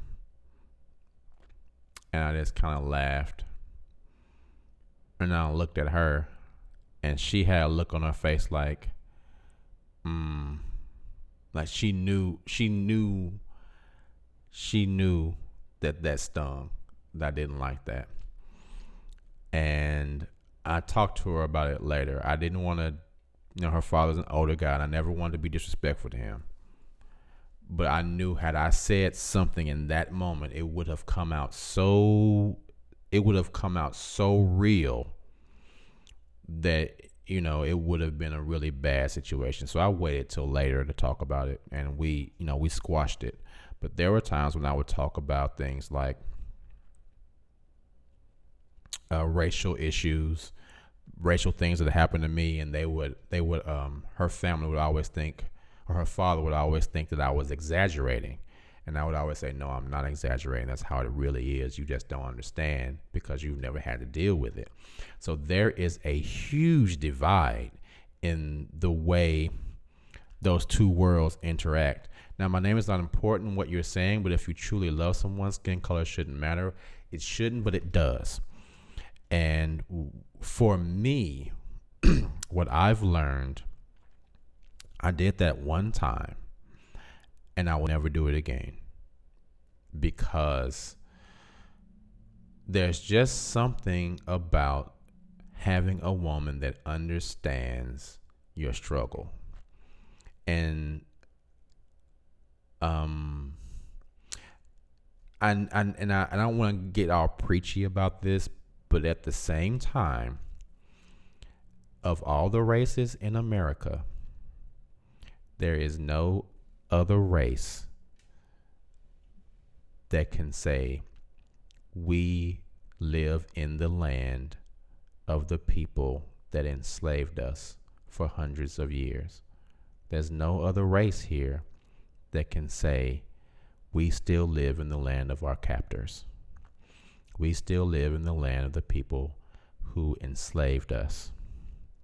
We still live in the land of the people that murdered, tortured, raped, and killed our ancestors, and we had to still work for them. So there's something really special about having a woman that if she doesn't understand anything else, she gets that.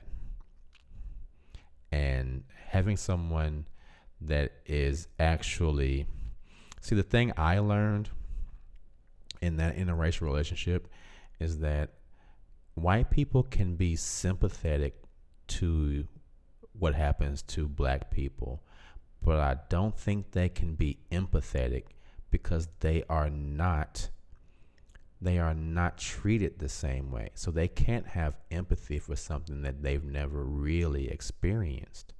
And so having a black woman, you have someone that is able to sympathize and empathize because you guys are fighting in the same struggle. The struggle is the same. And nothing can really top that, man. As much struggle as other races go through, black people are the only people that know we were slaves, and we're the only people that all the other races that live here know were slaves. I mean, think about that. That is tough, man. That is tough. That's like being in a room and everybody in the room knows something really bad happened to you, and you know something really bad happened to you, and when they look at you, you feel like they're thinking about that really bad thing that happened to me. You know what I'm saying? So having a woman that understands that is of utter importance to me. It's of supreme importance. So yeah, I don't hate white people at all, but for my relationship, it's gonna have to be a black woman. It's gonna have to be a black woman.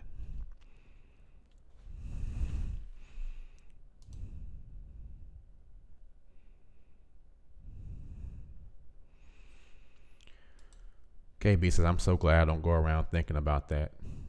What you mean? Self-care boss says, and it would be foolish of me to procreate with my oppressor. Yeah, that's pretty much how it is. Cleo Banks says, same. I realize it's not up to me to educate everyone I came across. Also, most thought I must have ulterior motives to be with a white guy. Yeah, they were talking bad about you. They were talking bad about me too. So I get it.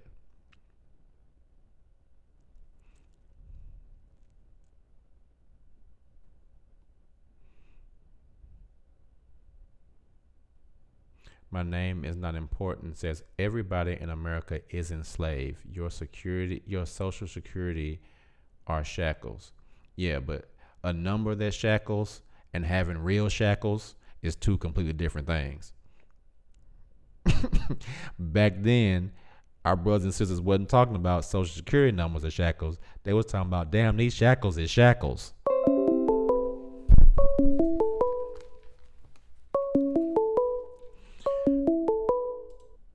All right, you are on with K Fitz. What's your name and where you calling from?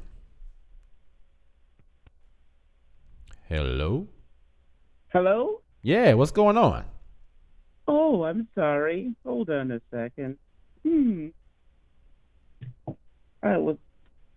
I'm really just in deep thought about the conversation that we're having here about the interracial dating. Okay.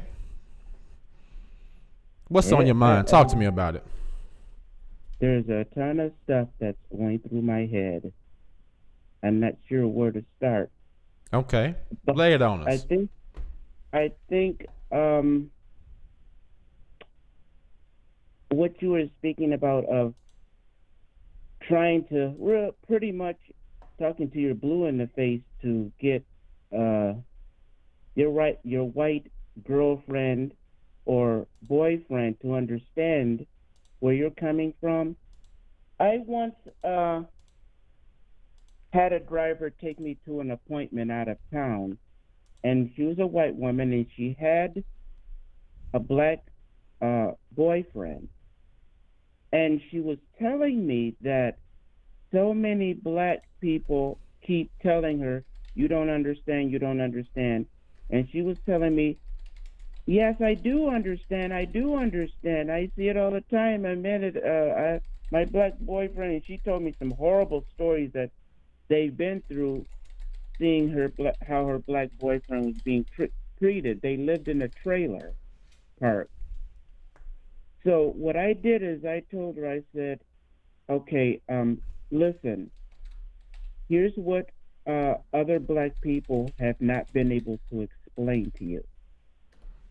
I told her, I said, you are hurt and you feel bad to see how your black boyfriend is being treated.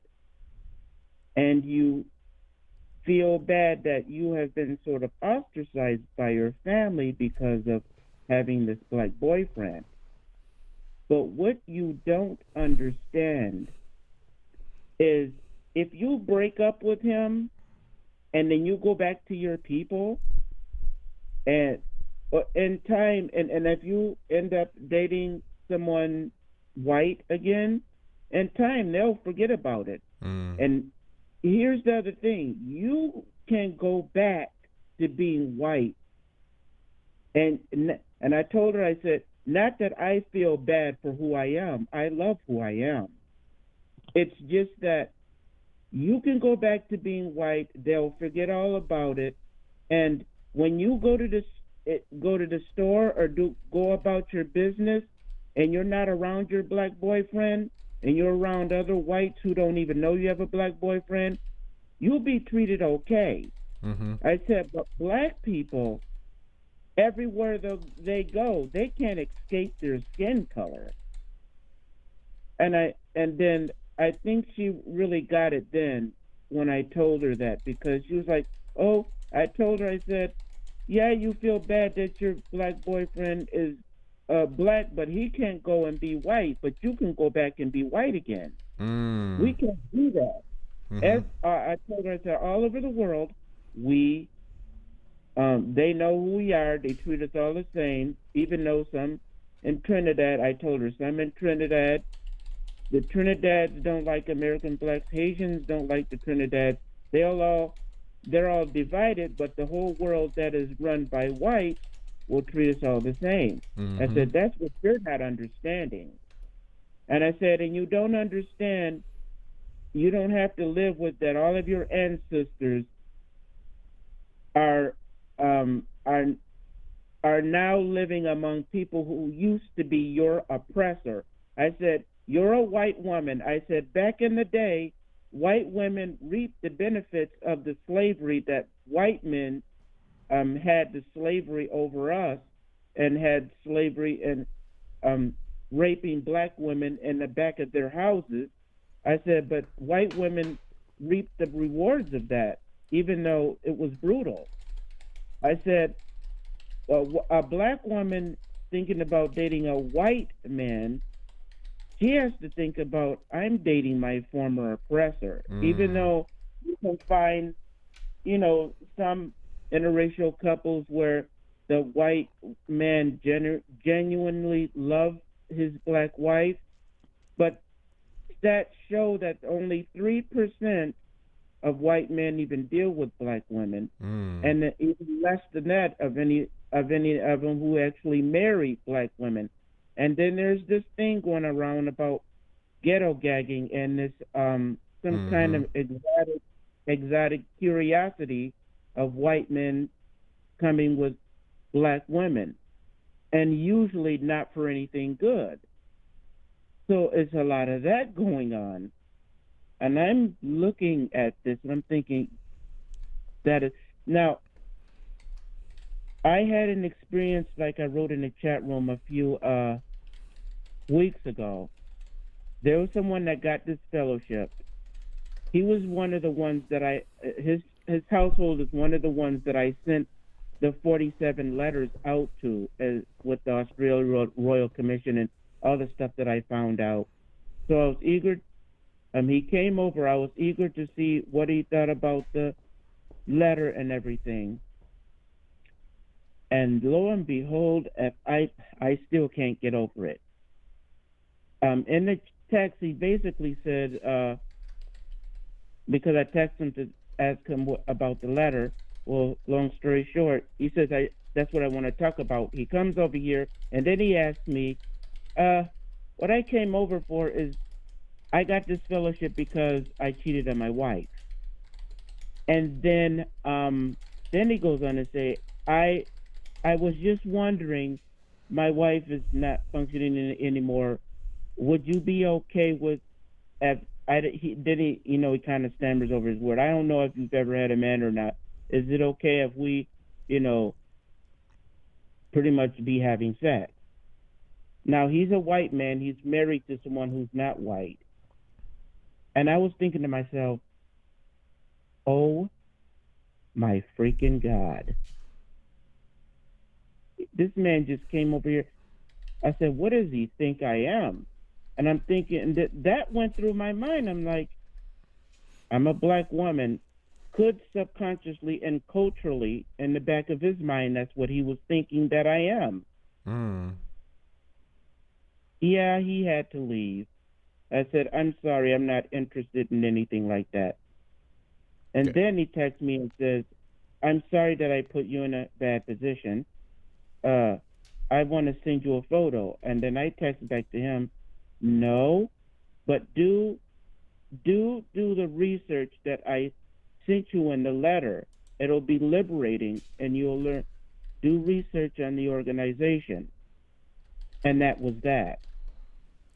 But, this interracial thing, I think subconsciously and culturally, the white men somehow think that black women are this exotic, Porsche-like, easy thing. And then a very small number of that are those who may be truly happily married to white men. But I have seen where Obama came out of office and Trump came in, and the white man that was dating this black woman, he blew up at her and then started calling her nigger. And I'm thinking, whoa, is there going to be a lot of this coming out now that the black man is out of office, which, quote unquote, he's not, well, he's mixed. He's not black, but closest to black ever was. But, there's a lot of that going on. I think interracial dating is okay, but there is the wide gap of understanding of where black people are coming from as a race. And sometimes it get frustrating, I imagine, to get them to understand that. You would have to really choose the right words to get them to visualize and understand what black people are going through. Get your white boyfriend or your white girlfriend or your spouse, your other white spouse, to understand that. That's hard. True. Very good call. Yeah. Thank you so much for that. We got a lot of stuff to talk about from your call. Thank you so much. Okay. All right. Thank you. All right. Bye-bye. All right. Bye-bye.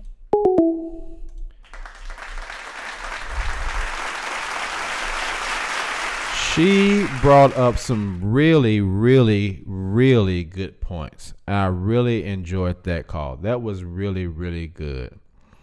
Really good.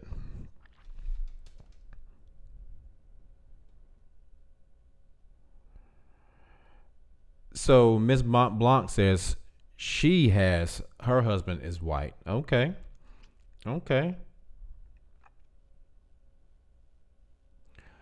I'm not gonna. My name is not important. That was an experience. Okay.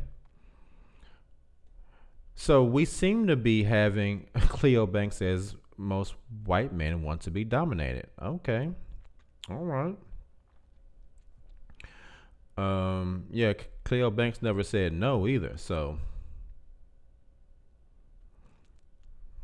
Self-care boss, you are so buck wild.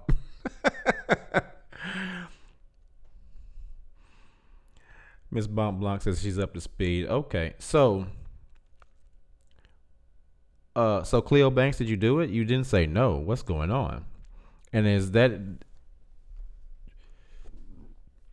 the last call? She said something really interesting. She said something to the effect that I think white men view black. Oh, here we go. Let's get it in. Is this KB? Let's see if this is KB.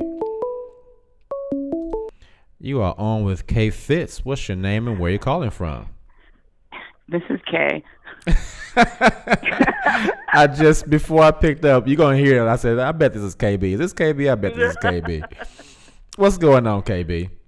Not too much. I can't even believe I'm calling like this about this particular subject because I know this is just a hot button with a lot of people of color. Mm-hmm. But here I am nonetheless. Now, what is your nationality? I'm African American. Okay, all right. Yeah. Get it in. Go in. What you got to say? Let's get it in, KB. I'm not trying to defend interracial dating as a whole. Mm-hmm. To me, it's a unique person by person experience. So I'm not saying that every white person or person outside of your race is someone you should be down with. I'm simply saying that there are sincere people out there who are willing to date openly and honestly. And I feel like people but it would be cool if people were open to experiences. Mm-hmm. And I mean, are there people out there that I would stay away from? Just like there are people within my own race that I would stay away from, yes, for different reasons, of course, but, I think there's a lot of stereotypes that go both ways. I think that, African Americans have a lot of fears and stereotypes about white people. And I think that there's a lot of, I think even within our culture, people will stereotypically kind of want to put black people down for wanting to try experiences that they deem quote unquote white. And then I think on the other side, of course, there's all that racial stuff and, there's all that stereotypical, projection onto black people. But there's enough projection and stereotype to go around. And, like I said, it's not that overall, I'm not saying, go date all kinds of, every kind of person. I'm, definitely you have to be selective, just like you have to be selective in your own race, and maybe even more so outside your race. But I'm just simply saying that there are sincere people out there who are willing to be sincere and honest in a relationship. And I guess that's all I'm saying. Well, I can understand and agree with that statement. I don't have anything to debate with you about on that statement. There are people, I know people personally that are in interracial relationships. I mean, my last relationship was 10 years long. Just looking back. And that was with? Yeah, it was an interracial relationship. Okay. So you never said that, I don't think. Yes, I did. You did? Okay. Yeah, I did. All right. Me and Cleo were both talking about that we both had dated white people. She had said that she was with a white guy and I was with a white female. So we were together for almost 10 years. And so I showed the article why I would never be in another interracial relationship. Oh. So I did it once, but I'm not going to do it again. Okay. So I understand what you're saying, and I'm sure there are some great interracial relationships out there. I think what I think I was saying and some other people were saying was that there is still and maybe it's just been my experience and some of the experience of the people in the chat, but there is still a divide between culturally between myself and the person who I would be dating if they were not black. And I think that's the main issue. Yeah, because you think you're feeling that historically you have this experience as an African American male that a white woman can't relate to, and right. in your overall struggle and all that. And all of that might be true. And if that's something that's important for you in a relationship, then that's completely understandable. I guess that the fact that someone, like you said, I don't think that white people can be, they can be sympathetic, but they can't be empathetic. Right. They don't, right. They can try and understand. They can have compassion, but they can't relate to what you're saying. Right. And I think like in some relationships where that ability to be able to be compassionate, for some people that's good. You know, that their partner can be compassionate and can try to be what they call what do they call that now? There's a word for it.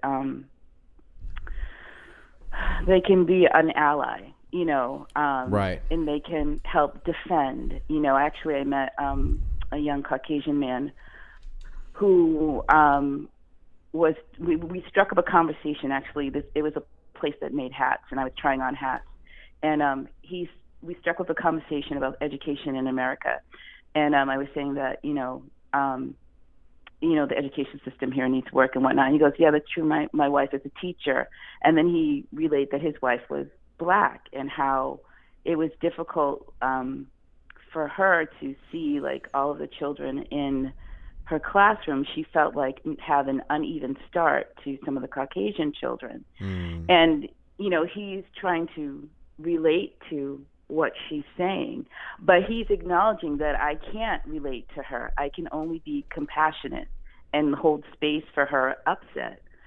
But he openly acknowledged I can't fully understand. So I, you know, again, like I understand that people want someone who can really be there with them, and I'm not saying that that's not important, but you know, again, I feel like I'm repeating myself. But there are people in relationship who are willing to have that space as much as they can, you know, and try and be as open and honest and talk about things as they come up and not sugarcoat them, and to be able to call each other out about, you know, different things about, you know, white privilege and all of that certain stuff. And if you don't have someone who can do that for you or be in that space with you, then you don't have the right person, you know. Agreed. I feel, yeah, I'm preaching to the choir. Yeah, I don't have any issue with anything you just said. Yeah. I just feel like for Black women, I feel like there's a lot of paranoia about dating outside their race. And there's a lot of, you know, I hear Black women, and sometimes I even hear Black men talk about, oh, you know, the first time they get upset, they're going to call that N-word and whatever. And I mean, I personally have never been called that word by anyone that I've dated outside my race. And I mean, not that, you know, people don't get mad and there's name calling and all of that. But I mean, I've had that with dating with Black men too, being called outside my name, you know, and situations like that. So, you know, I don't know. I just feel like, you know, and somebody's in the chat talked about like slave sex and all of that. And in my head, I'm like, really? Yeah, there's actually a whole lot of that going on. I know, but I guess, but what am I trying to say? That's never something I would want to be involved in. Like, but I mean, there is such thing as like as far as like the sexual palette goes, there's all sorts of role playing stuff, you know, and you're at will to participate or not participate, you know, that I guess it has to do with, I guess, a person's personal experience and the way in which they choose to play or participate or not.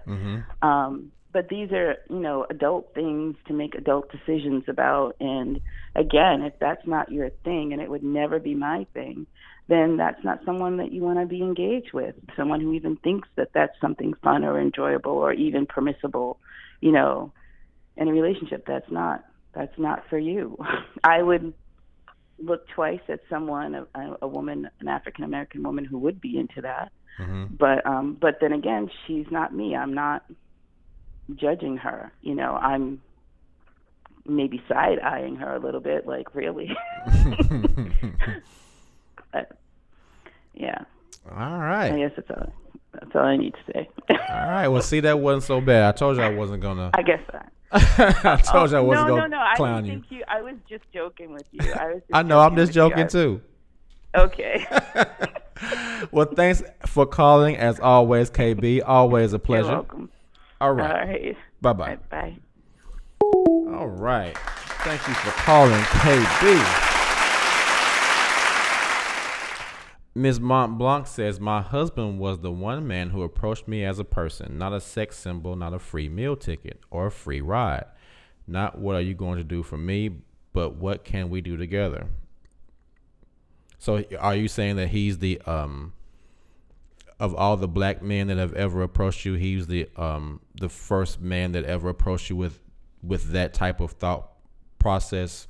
None of the black men had that process. You're saying that because, he was white and he was the only one that ever did that. Is that what you're saying, Ms. Montblanc? Just want to make sure I understand what you're saying. She says, and he was my first experience with that. Black guys were out to get whatever they could and walk, and they were rude and vulgar most of the time or intimidated by my everything. Interesting. Now, see, that's so are you saying that of all the black guys that you dated, he was the only one that didn't treat you that way?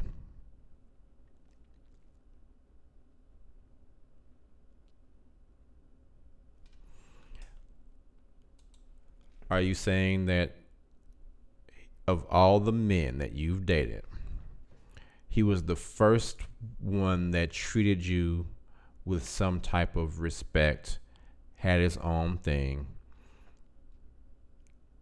and this was because he was not black?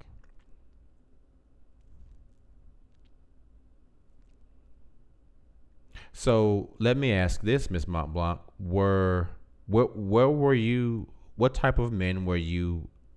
Where were you finding men, or who were you looking for as far as the men that you were dating or that you were talking to? At what point when in our dating lives do we say it's sometimes it can be some of the people that we are attracting or that we are hollering at or who we're allowing to holler at us, and then just saying, okay, maybe it's just this is the first person I found that was amazing? Latanya, Ms. Montblanc says, and yes, he was real kind, respectful, and no color because he was a person. So in your experience, you just had never seen a black man treat you that way.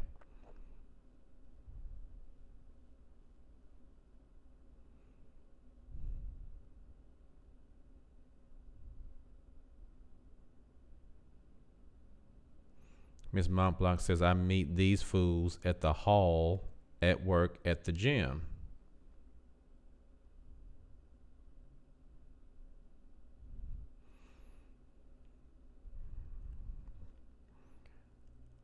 All right, KB and self-care. We're gonna have to get you some we're gonna have to get some cat fight material in here. Some cat fight ring. We're gonna have a cat fight. Cat fight.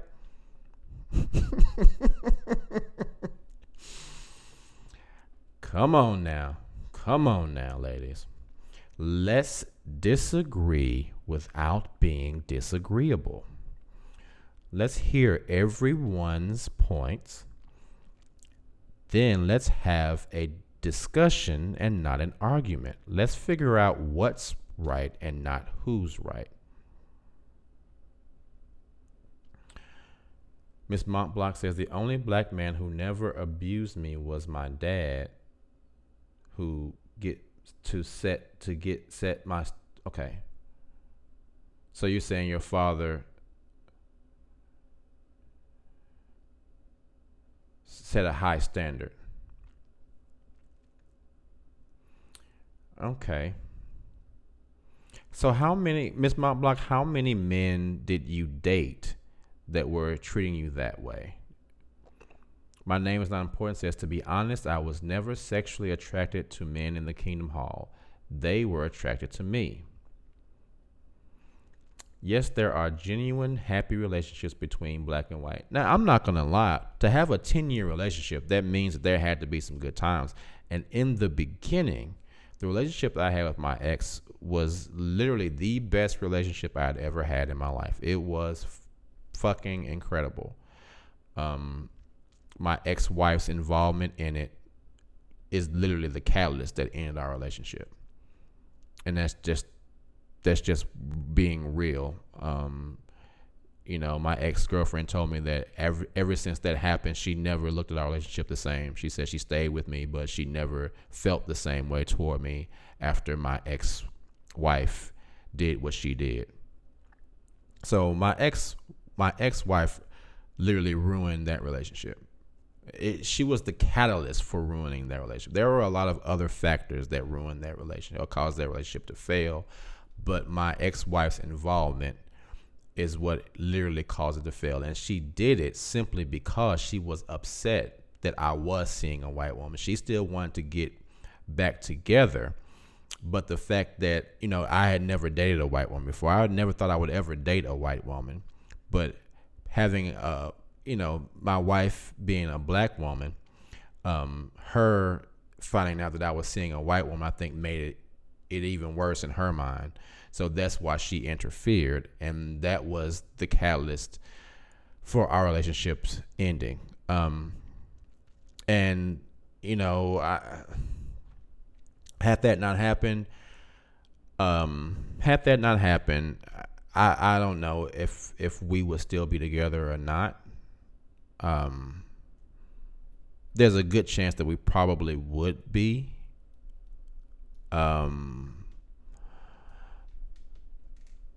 But I don't know. I really don't know. But I can honestly say that out of all the relationships I had, our relationship was the most, it was literally the most perfect relationship I had ever been in. It was really just this magical relationship, and it may just, I don't know what it was to make it that way. I really don't. But it was a really, really good feeling. And I think the thing that makes it the most difficult is knowing that it was someone else's intervention in our relationship that caused the relationship to go downhill. So it's not like the initial catalyst for the relationship ending was something that I or she did. It was someone else that was just jealous and upset. And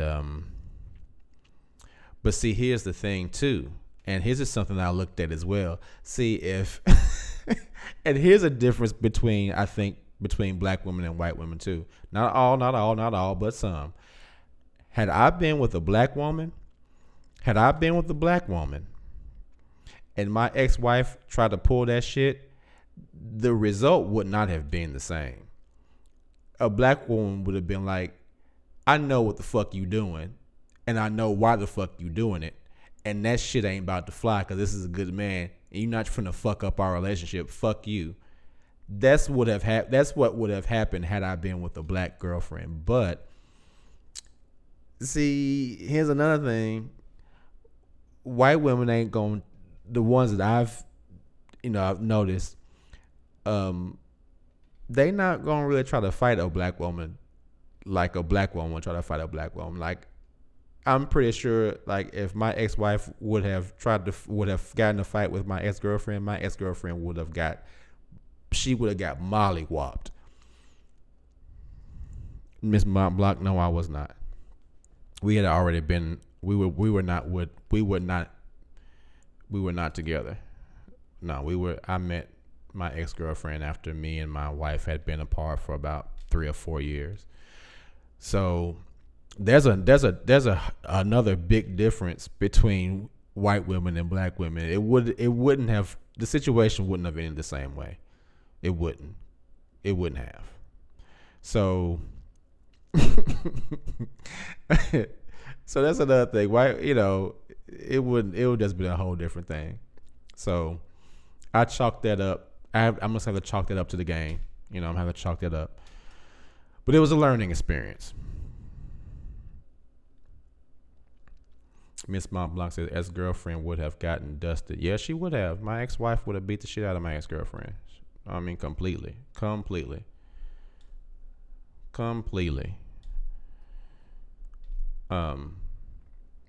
Oh yeah, my ex-wife was, she was, yeah. She was, man, no,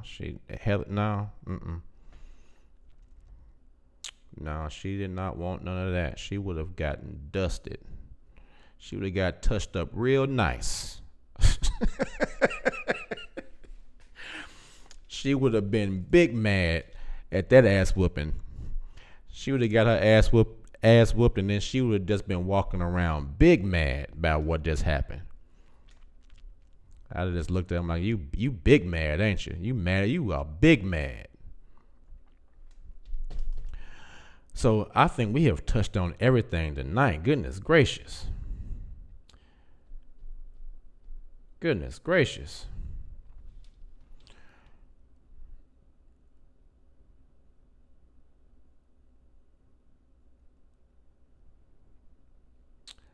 Miss Montblanc says, I never thought I would date less. She never thought she would marry a white person. Gotcha.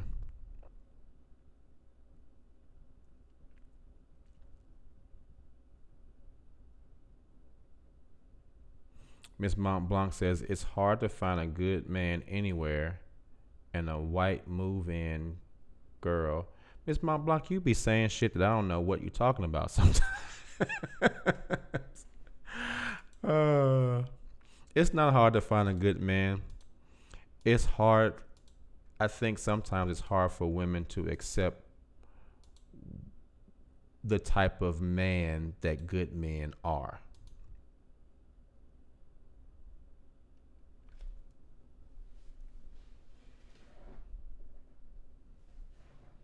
I don't think it's hard to find a good man. I think it's hard for women to accept the type of men that good men are. Because a lot of times, the type of men that good men are and the type of men that women want are not the same thing.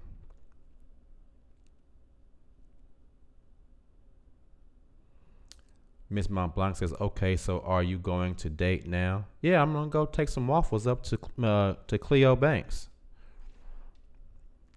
I'm going to go take these waffles up to Cleo Banks, and I'm going to take her out for a good, well, no,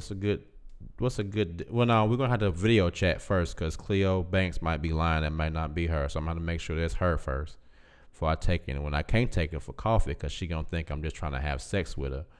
So, I'm gonna have to work this out. It's gonna take me some time, but yeah, I'm gonna get my stick and my my polka dot bandana.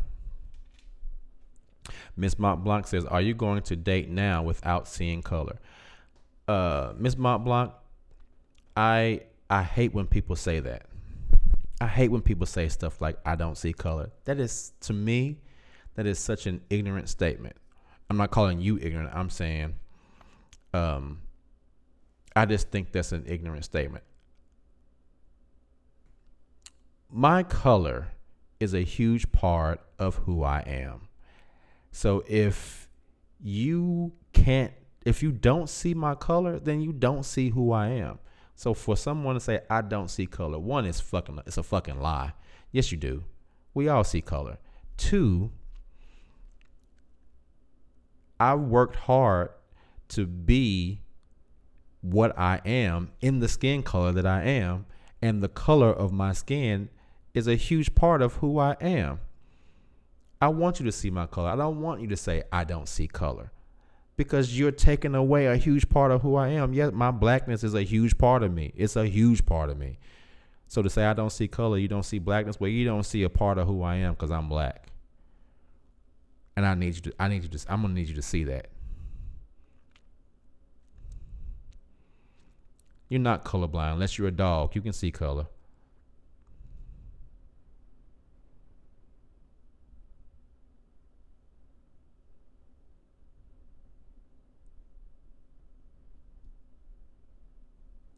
My name is not important. Says women place too much limitation on themselves and other men when dating because women are living in the image of the media created by tyrannical dictators. Which tyrannical dictators are you talking about? Are you talking about the women who pretty much rule the media right now? Because nowadays, you say something bad against a woman, you pretty much gonna lose everything. I think a lot of these women organizations are pretty tyrannical right now too. Now, I hope that's what you're referring to. Please don't just try to put this all on guys. This is not what we're doing now. Oh, it's all right, Cleo Banks. But I'm gonna holler at you later. You'll be commenting later.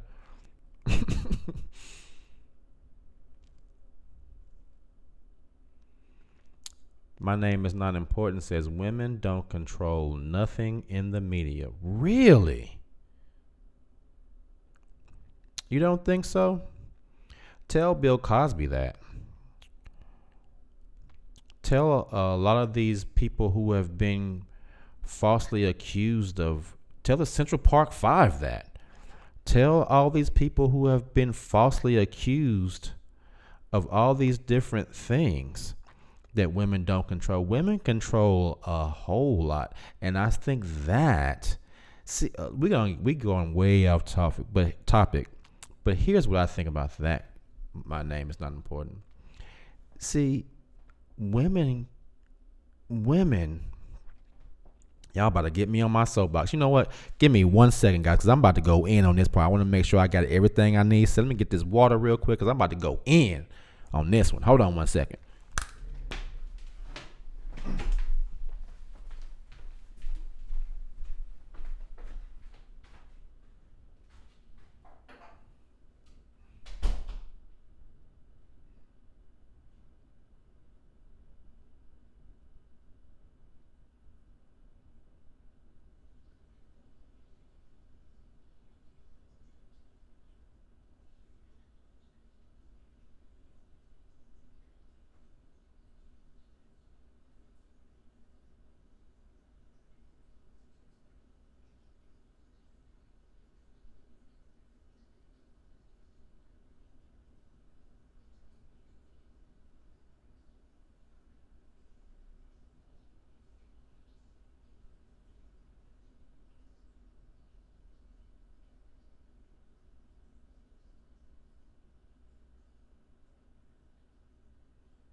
All right.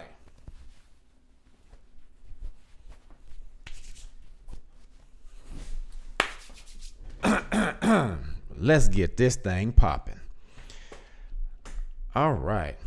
So, my name is not important says women don't control nothing in the media. She says women don't control nothing in the media. My name is not important says the tyrannical dictators are the banksters, multinational corporations, the violent private military companies. Women are bullets in gun, but the people who are shooting the gun are the elite 1%. My name is not important says at middle class. Okay, you know what? Let's go with all that. See, you know what, guys? This is my theory on all of that. This is my theory on all of that.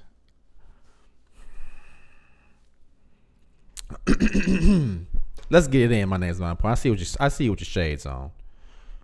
Here's my theory on all of that. Let me stretch a little bit.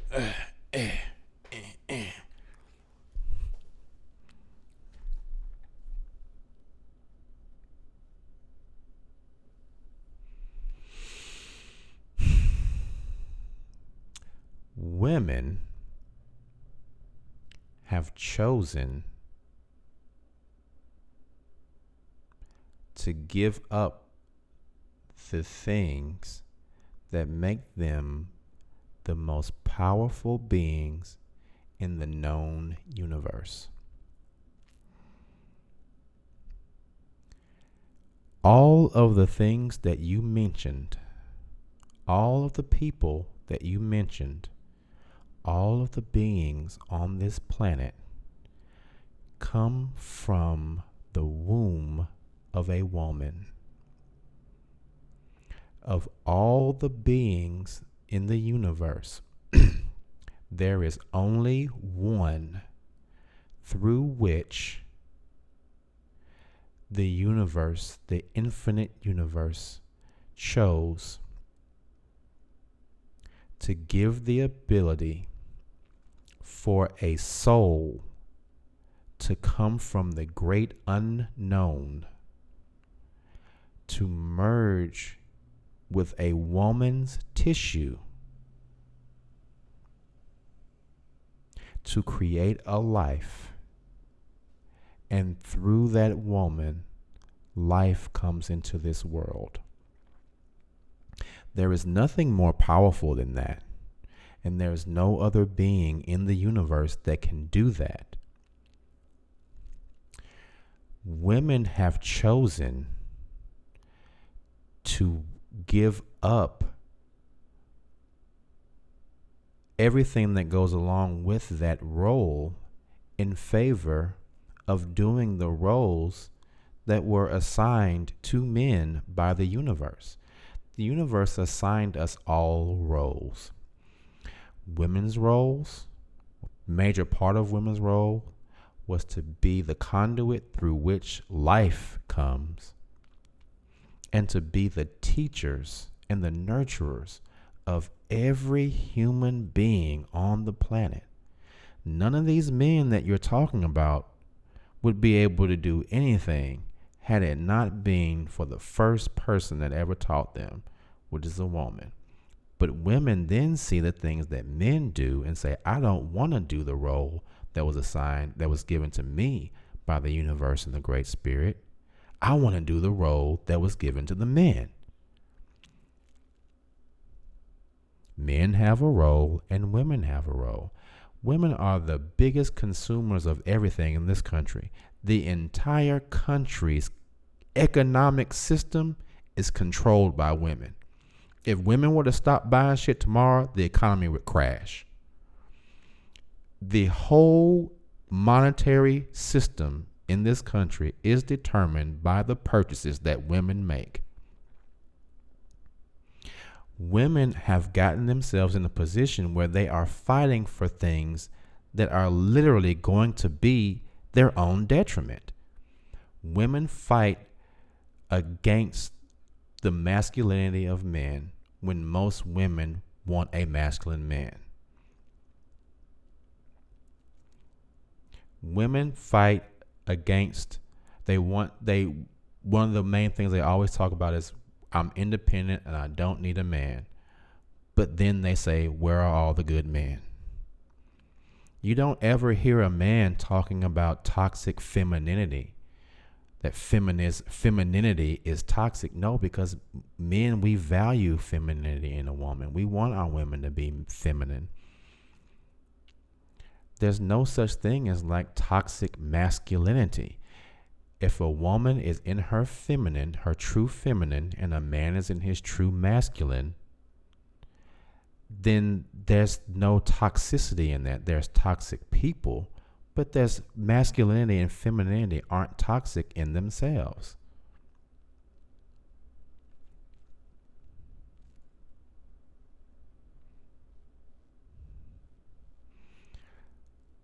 But we're not that's not what we're talking about. The whole country and the whole economic system is based on fake money anyway. Money is just a concept. It's not real. Men and women, masculinity and femininity, male roles and male roles and female roles, that's real. Money is fake. Money only works because we have faith in it. That's the only thing that works with money. Money, a dollar is only worth a dollar because we believe a dollar is worth a dollar. Tomorrow, a dollar could be worth 20 cents, and we would have to believe that. At the end of the day, you would still, women would still be women and men would still be men.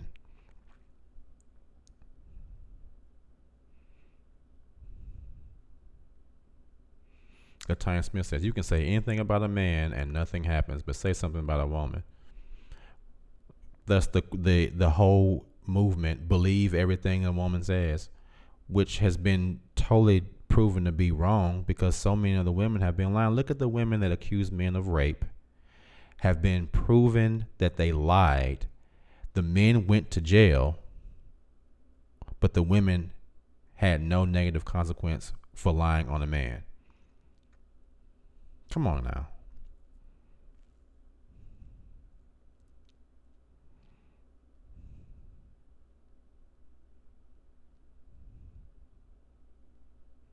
There's no such thing as toxic masculinity. It's just toxic people. And our society is not patriarchal. It's not completely patriarchal.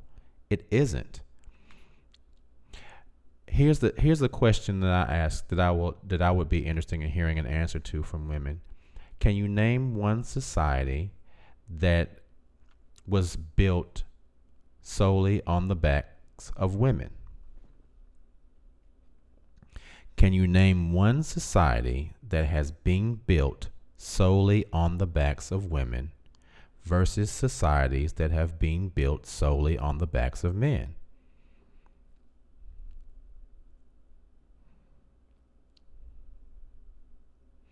See, the issue is that women are upset that the society has been built by men because they want what the male's role is.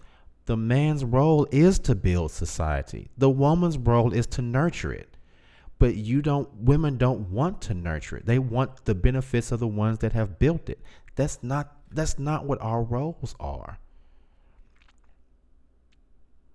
The man's role is to go out, fight, conquer, build. That's what men are built for. That's why men are bigger, stronger, and faster. Because that's what we need to be able to do the role that was given to us. Women aren't bigger, stronger, and faster because their role is not to go out and build things. Men are the ones who build. No, that's not true. History doesn't only teach about male accomplishment instead of female accomplishment due to misogyny. That's not true. That isn't true. That's not true. If that's true, are you saying that you don't know anything about female accomplishments in history? You know about female accomplishments in history. The fact of the matter is, men have just accomplished more things because that's just what men are supposed to do. That's what we were built to do.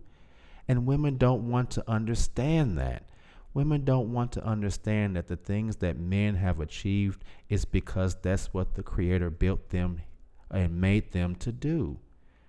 It's not a knock against women. It's not. Self-Care Boss says, I can't name one. I know there is an all-female ran area of nation in Africa. Exactly. Why do we want to go against nature? That's the problem.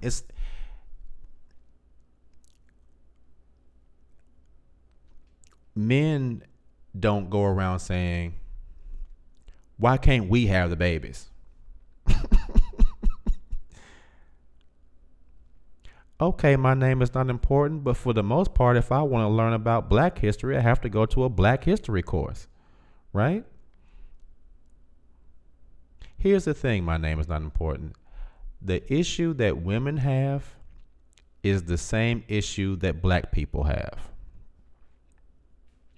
Until women can overthrow men and take the power, you've been you can't have it. Until black people can overthrow white people and take the power, we can't have it. If the women want the power, so you can't have equality when you're begging for something. Black people want equality, but we can't have it because you can't have equality. Equality is not given. If someone gives you equality, they have power over you. You can't be given human right. You can't be given equality. Until you can take it, you cannot have it.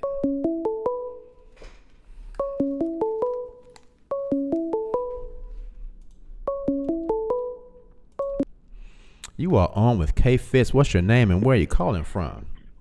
I can't believe I'm calling twice in one night, but oh my God.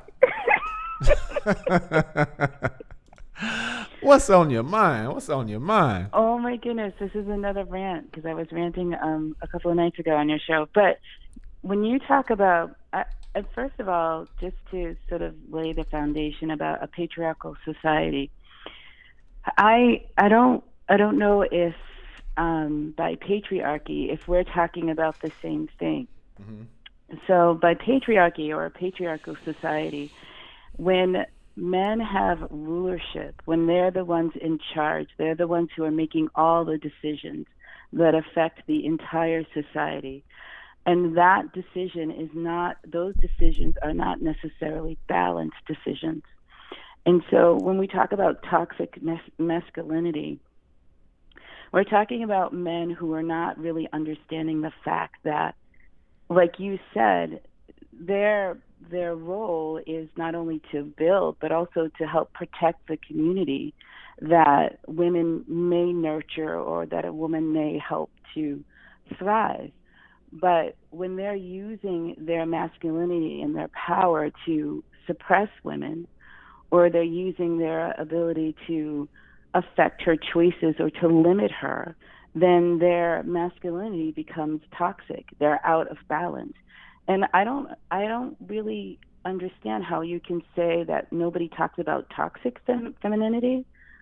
Seriously? I mean, maybe you could say more about that, because I think that there's a lot of focus on men and their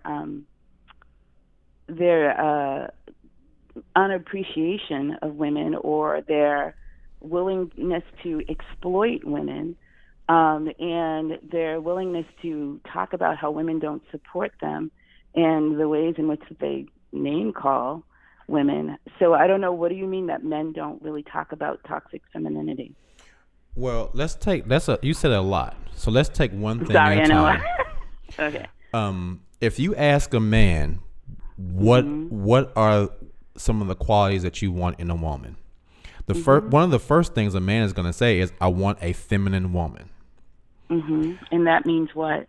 A woman that's not trying to take over everything. A woman that realizes what her role is and what his role is. Mm-hmm. A lot of times, women, I think, in this generation, like I stated earlier, they want to do the things that, like, for instance, like I was talking about yesterday, saying, I'm an independent woman, I don't need no man, I can do this all myself. That's not very feminine to me.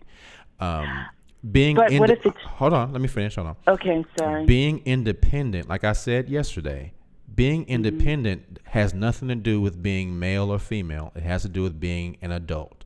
So just because you're an adult, you should be independent. It has nothing to do with being a female. Right. A woman that is able to take her role as a woman seriously, like not trying to step on my toes and say, I want to lead everything, I want to control everything. That's not what I think our roles are intended to be. Right. But I think, like, in some ways, again, like, this is kind of like one of those situations where a couple needs to figure out what that is, because who gets to dictate what a feminine role is and what a masculine role is? I mean, so, you said that a woman who says that she's, independent and she can do for herself and she doesn't need a man. Well, those first couple of statements might be true. The part about not needing a man and saying that to a man, to me, that's just rude. If someone were to say that to me about me as a woman, I like you and but I don't need you. Mm-hmm. To me, that's rude. It's not necessarily a comment on his masculinity. It's just, you're a rude person. I don't really want to be with you. But, there's a lot, I think, about women and men, and again, like a lot of misunderstandings on both sides, because there are men who would prefer that their women not be educated, that they not be able to, go to work and have careers and feel like their role should be lesser than them. They shouldn't make as much money. They don't feel comfortable. They don't feel masculine if a woman makes as much or more money than they do. And so, who gets to determine what those particular roles are? For me, personally, I really enjoy having a strong man in my life, but I don't want him to think that he gets to dictate to me that, I'm also an intelligent creature. God created me that way, the same way that God created him to be. So, it's more of a partnership. It's not sort of he gets to dictate to me what I can and cannot do and how I should and should not do it. I mean, and I shouldn't have to dictate to him, who he is or how he identifies as a man.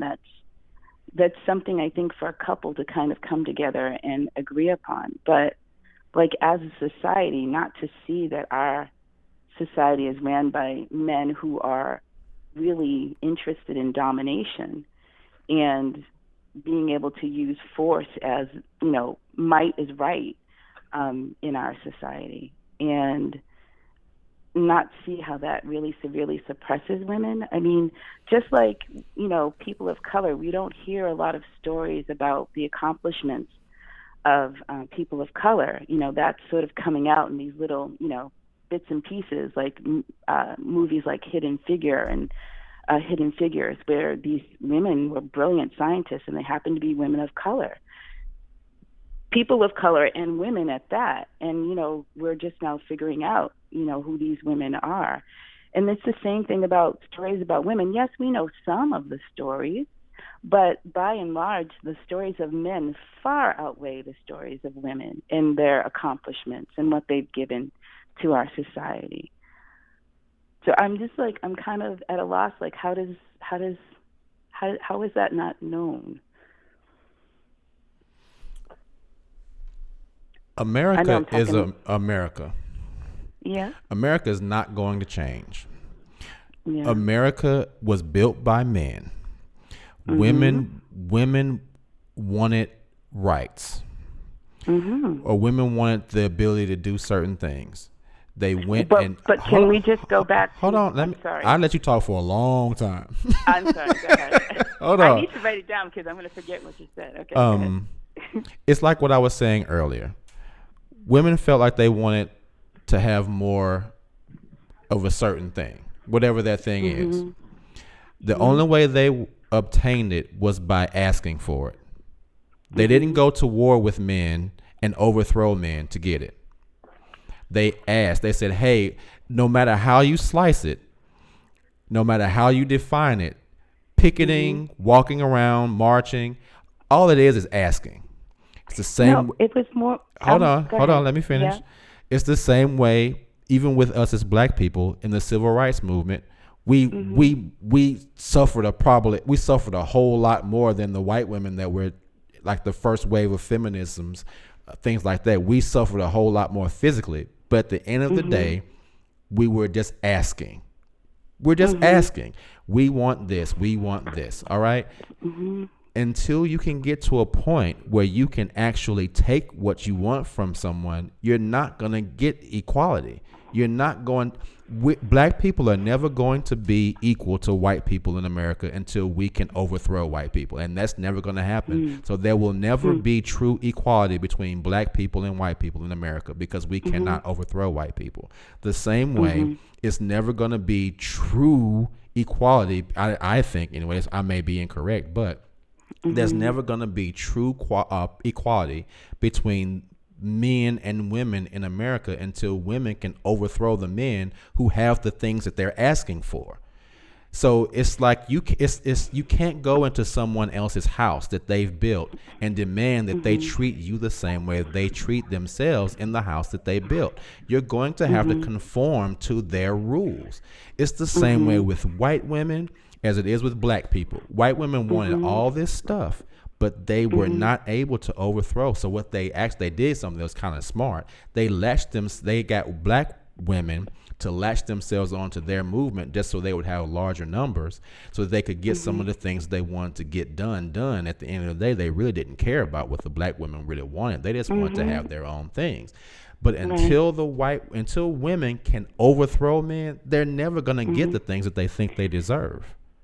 So what's your solution, that women just conform? My solution is that women a lot of times in America are complaining about shit that no other woman in the world has.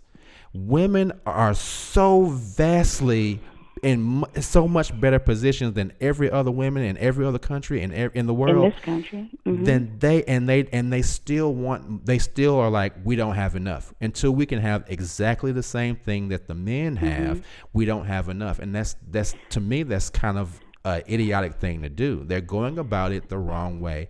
If they were to take more pride and more power in the things that they have been given to have pride and power in, then they would consider themselves on a higher plane. The reason that I think a lot of women don't consider themselves on the highest plane as they should is because they don't want to do the things that they are great at. They want to do the things that men are great at. And you're not going to look at yourself in a healthy way when you're constantly comparing yourself to other people who are better suited for doing a thing than you are.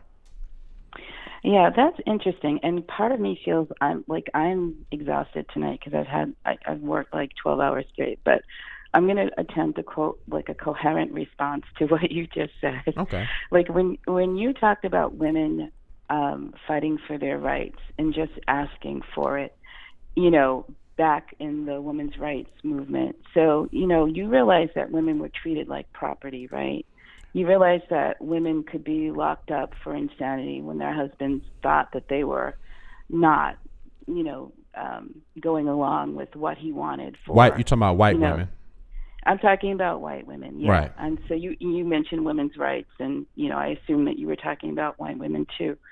No, I really wasn't. I'm just gonna be honest. I wasn't. I know I'm not gonna cut you off anymore. But no, I wasn't talking about white women have always had way more rights than black people in general. Yes, agreed. So yeah, agreed. Okay. But when you said women's rights, and then you said all they did was ask for it, be it picketing and marching and protesting, I assume that you were talking about white women, but you were not. Exactly.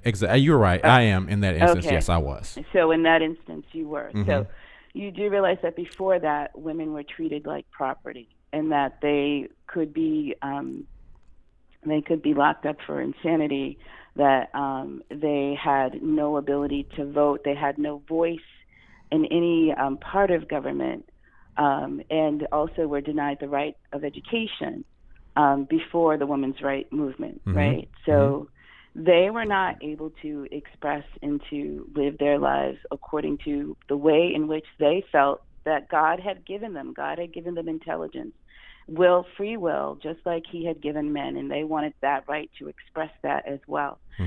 What you said about the civil rights movement and white women hooking on to or enlisting black women into their league in order for numbers to expand their movement is true. Black women weren't really having a problem with men, with their men. They enjoyed having, men in their families as breadwinners and all of that. And so that is true. So the civil rights movement, the women's rights movement got momentum with black women, but the civil rights movement did too. So, and not that they did get equality.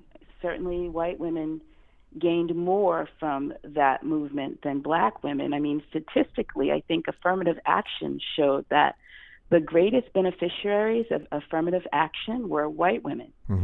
So So the movement did benefit them, but it did also benefit Black women as well. So The what are thing white of it women is, fighting for now? I think that the roles of femininity and masculinity are so convoluted. I don't think that anybody would actually even be able to tell you what they're really fighting for now. That's the I problem. mean, I think that the whole feminist movement has really obscured women and their thinking, to the point where I think part of what you're saying is true, that some women feel like going after their goals means they have to go after it as if they were men. Mm-hmm. And that was the very energy that they started this movement against to begin with. Mm-hmm. So it's kind of really extremely convoluted. But I think that for me, it gets a little upsetting when I hear men want to identify what a woman's role is. And I think that men, if they were going to be balanced in their masculinity, are willing to be open to hear what it is that a woman wants and how she wants to fulfill her energy as a feminine woman existing in society. But for a man to tell her what her role is, I think that's another example of toxic masculinity. So let me ask you this. Can I ask you a question on that Sure. point? Yeah. So you were saying how women wanted all these things and they were fighting to get them. And now they have all those things, right? All the things they were fighting for, they have them, right? So some women do, not all women. Well, but most some women do. for the most part, women have. I mean, you named like being able to vote, having representation in government, a lot of things like that. Being able to be educated. Able to be educated. All of those things are things that women have. Women get more degrees than men nowadays. Women vastly outnumber men as far as getting education. Women vote. I think women almost all. The reason the president we have now is in office is because most women voted for him. White women, yeah. Right. Women have representation in government. All right. So they were fighting for something, and then they have it. So now they're fighting for something else. What is it? If we can't define what they want, if they can't define it because they keep getting what they're asking for, but then they start asking for different things, now it's so convoluted that you as a woman don't even know what you're fighting for. So who's going to determine what is what if you as women don't even know what you're fighting for? So then to go back, to say that women have equal representation in government is not accurate. I didn't say equal. I didn't say equal. I said representation. So I think that women, at large, are still fighting for some kind of equality, because there is an equal representation. The 1% still is mostly men. It's all men. It's all men, white right? men. It's all white men. Exactly. So there are still situations in where women are not working the same occupations but not being paid the same amount of money. There are still situations in where women are still not being the women's needs and rights are still not being respected by the law. And there are still situations in which, women who want to be educated are not able to be educated. In America? So in this country, sure. Where? So women who don't, and that goes, I think, not just for women who are not actually able to be raised in a family that can actually send them to college, or who can have access to getting, scholarships and, things of that nature. There are still women who may want to be able to achieve and to be able to have careers in education who may not still have that opportunity to do that. Young girls still in the science and the math field are still disparagingly low compared to the representation of men in those fields. Do you And hold on? one of the Let's reasons, address that one. Let's address that one.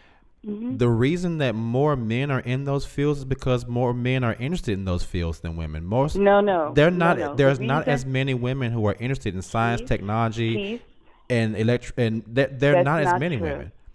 That's not true. There are studies that show that women, young girls beginning in elementary school, are not encouraged to pursue and to excel at math and science the way young boys are. And even when they do, more acknowledgement goes toward the young males and the encouragement to push them forward in those sciences than there are for women. There are right now being coalitions formed to help young women.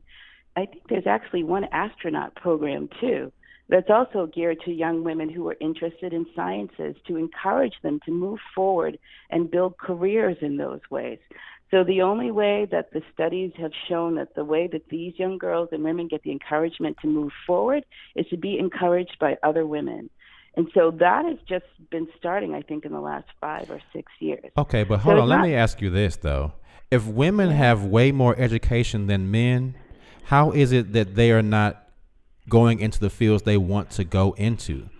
education in what, Keith? Is it education in nursing? No. Or Women have. but see, Hold on. You're Yeah. talking a whole lot more than you're listening, and Sorry. I respect that we're having a conversation, but it has to be a two-way conversation.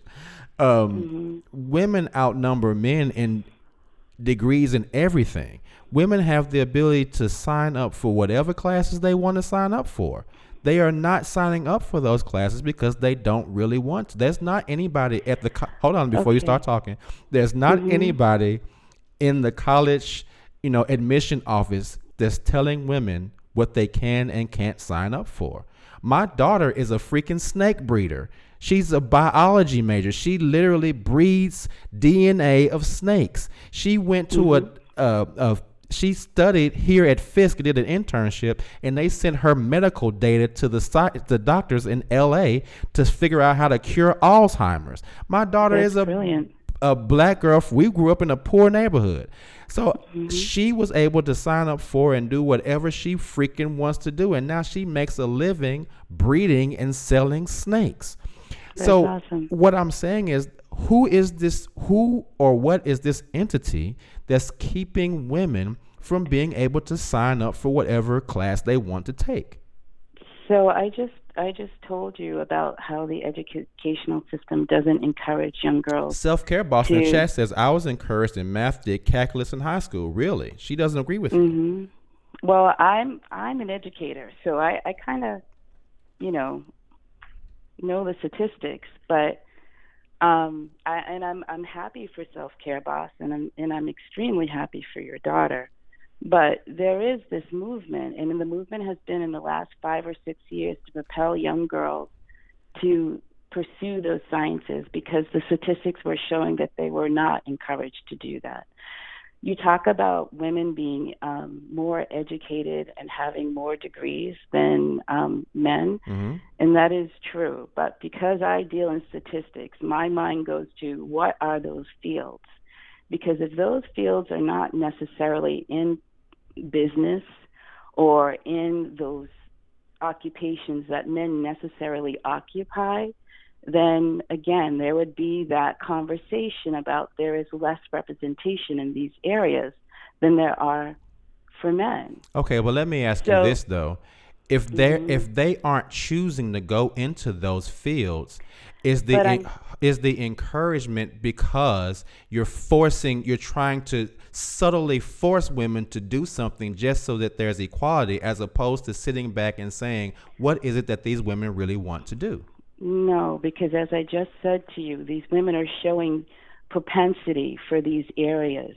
They're showing talent in these areas. But they're not signing up for it.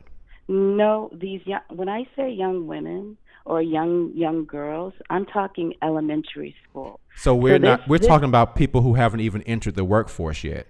Because what I'm saying to you, it is a culture. Your children, these women have been in a culture for 12 years or more. through elementary, middle school, and high school. Okay, let me Of ask. I not don't understand I don't understand what you're saying. Are you saying that, are we talking about women who are in the workforce and college ages right now, or are we talking about children? We're talking about both. I'm talking about a culture of nurturance or lack thereof that starts very early and then has its manifestation by the time a student reaches college age. Okay, so Does that that's make sense? right. So I'm asking you, if who is the person that's trying to put these people in those classes, though? If they have if you say they have a propensity toward doing something, but then when they get ready to go to college, they choose to do something else, is that a result of the system, or is that a result of a person that has free will that says, I know I have a propensity toward this, but I want to try this? I know personally all these people who have majors and they change their major every other week because they don't know what they want to do. So let's flip the switch and call it race. Say it's a black person, okay, that has a talent to do something, right? They have a real solid talent. They could make something of themselves, and they choose not to. So are we going to call that racism, or are we going to say that that individual chose not to pursue their destiny? That's me in my own case. My degree is in computer networking and writing code. That's something I was super good at. I didn't want to do that shit though. I'm a professional dancer. People have the choice to decide what they want to do, and sometimes they might have a natural tendency towards something, but that doesn't mean they want to do it. Yeah. So what I'm saying to you is these young women were given, the ones that are going through this astronaut course in these programs, these young women recognize they have a talent. Their talent, and they're also getting the nurturance to pursue their talent. They're not being told that, or even getting the message that, math and science is for boys. They're getting the message that I can do this too. How many children? Do you have children? I don't have children of my own, no. Okay. Because, see, this is what I'm saying to you. As someone who has raised a child and as someone who has been in schools for for 12 years, and I've actually taught in schools too, I don't see the people who you're talking about that are discouraging people from doing anything. Well, I've been an educator for 25 years, as well as a behavioral therapist, and I do see that.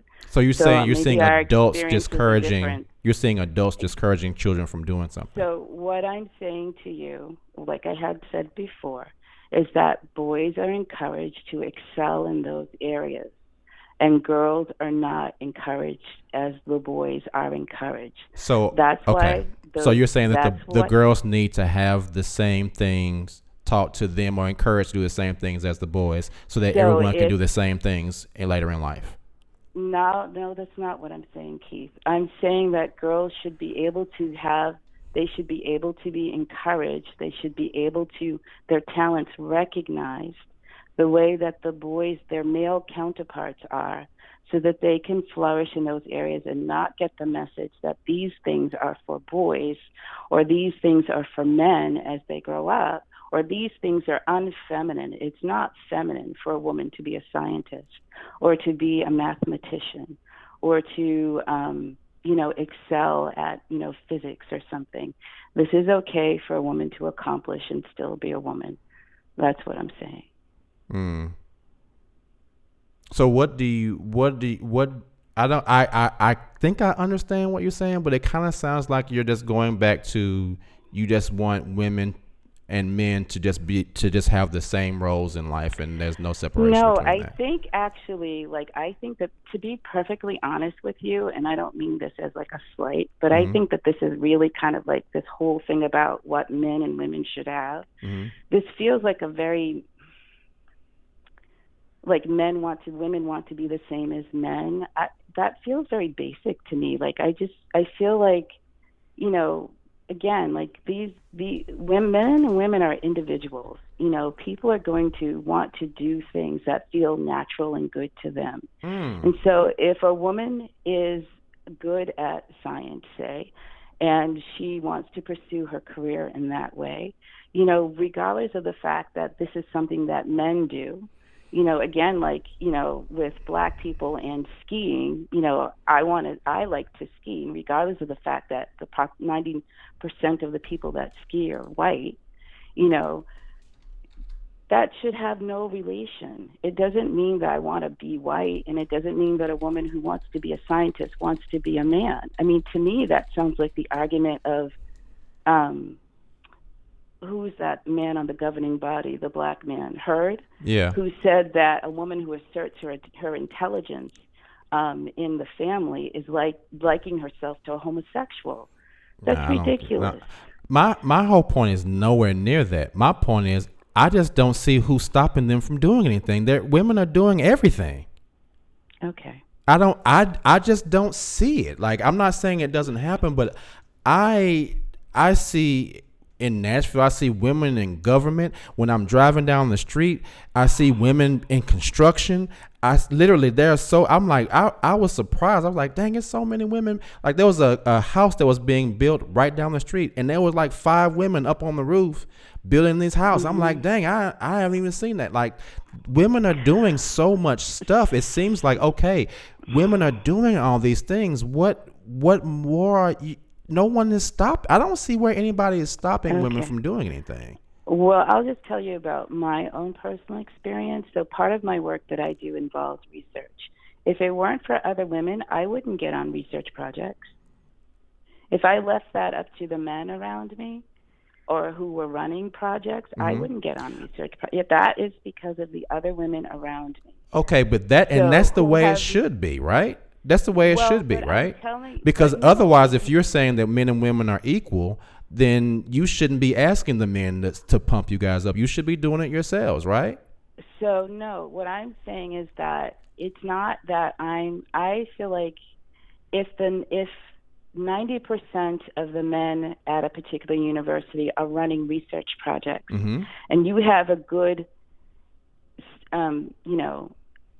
statistician, you know that this woman is a good statistician, and you want the results for your program, right? It would behoove you to pick the best person for the job.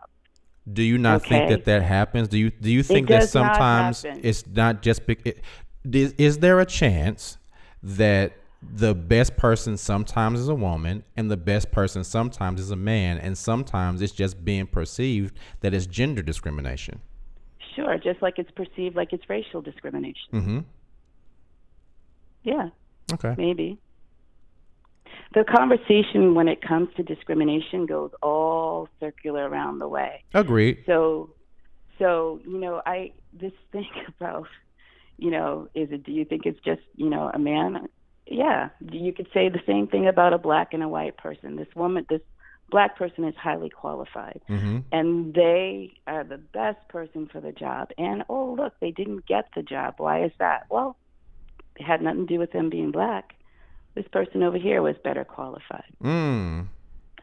So, does that, to me, that it doesn't make you, to me, that doesn't really hold a whole lot of water because, yeah, there are these realities where discrimination does happen, and it happens rampantly. So to say that in politics, there are this 30% representation of, women in, I don't know, say the Senate, but there's still 70% of men. It's still not a fair representation, especially when these men are making decisions that affect me as a woman. You would think that you would want fair as a black person, I would want fair representation.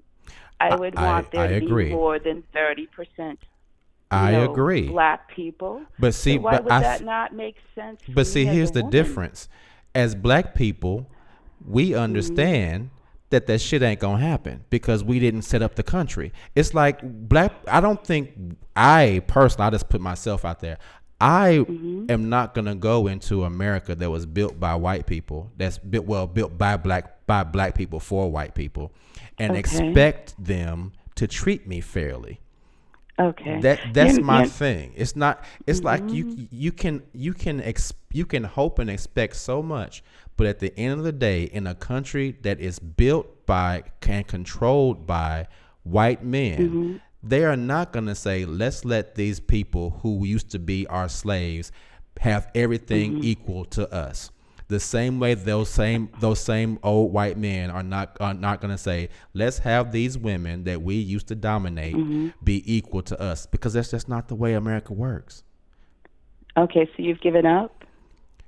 It's not that I've given up. It's that because the women haven't given up. This country has been the way it was since 1776. And until either of us can overthrow it, it's not going to change. Okay.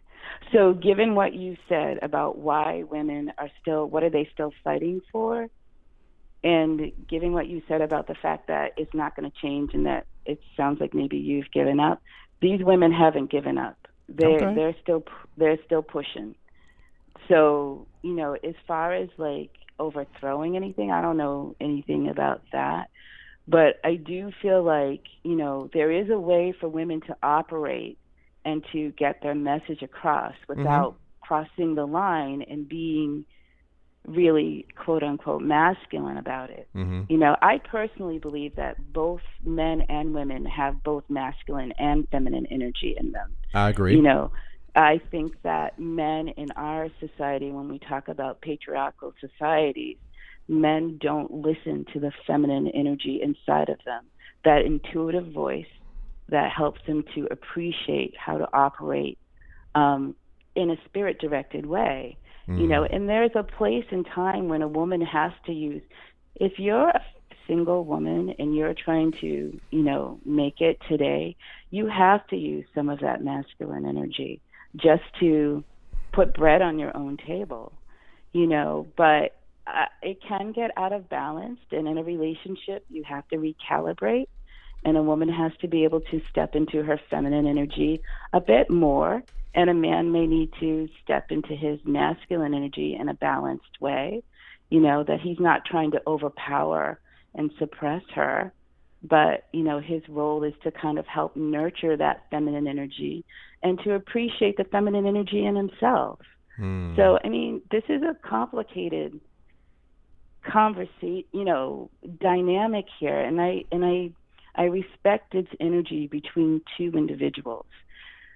And I think between two individuals, hopefully it can have some ripple effects,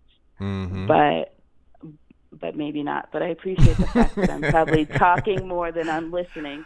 So no, I don't mind that. I don't mind that. I think we agree on some things and we disagree on some things. Yeah. And that's just there's a way to do that and be agreeable and not be disagreeable. And I respect the banter. Yes, definitely. Me too. But I'm getting tired. I have to go to work tomorrow. Well, thank you for your call. That was by far the longest call I've ever had on this show, and it was worth it. So I appreciate it. Thank you for calling in again. You too. Thank you. All right. Bye-bye. All right. We had a whole debate. We need to charge admission. To that debate. All right, guys. We're going to put that debate on a DVD. We're going to sling that thing on the streets of Harlem and Nashville and all of that, Very interesting conversation. We have been on for 3.5 hours tonight. And I am going to get ready to shut it down. So guys, thank you so much for a very interesting conversation. Let me look at something real quick before I go. Ms. Montblanc says, okay, Keith, I work in an extremely male-dominated field, and I have to be super strong mentally and make no mistakes because they are waiting to pounce. I feel like we went from dating to gender roles. I feel like we're going to have a whole conversation about gender roles and equality between men and women and white people and black people. Because this was a doozy of a conversation. So I'm going to try to get a little bit of rest. This has been an extremely busy day. And I literally got home just in time to do the show. So thank you, everybody, for calling in, because we had some great calls tonight. We had some great conversation. I enjoyed it immensely. The last couple of shows have been really, really good, very involved, Really good conversation. I've really, really enjoyed it. Now my eyes are all red. I look like that demon that came to visit me the other night in my sleep. A whole demon-eyed dude. So I'm going to get out of here and try to get a little bit of rest. And I think we're going to figure out what tomorrow's show will be because I'm not really sure yet. So thank you all for calling. KB, thank you for all of your calls. Willow B, thank you for calling. First time caller. And we have to say special thanks to Miss Banks. Miss Cleo Banks called in tonight, y'all. What is up with that? Miss Banks. Ms. Montblanc says exactly tomorrow's show. We'll figure something out for tomorrow's show. I think we have to continue this. This was very good.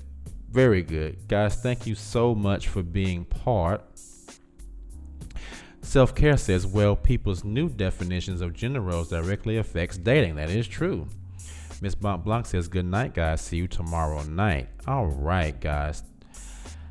Thank you, Self-Care Boss. As always, it's a pleasure to see you all on here. Again, guys, let me hit it up one more time. If anyone wants to email me, it's kfitsmylife@hotmail.com. Don't forget to hit up Self-Care Boss for her amazing massage and self-care session. Hit her up at 615-746-7606 at 1439 Northwest Broad Street in Murfreesboro, Tennessee. Website www.couturemassage.com. Don't forget to cop the ebook Becoming a Self-Care Boss, 31 Days to Self-Discovery. That can be purchased at www.couturemassage.com/shop. Hit them with the voice. Oh.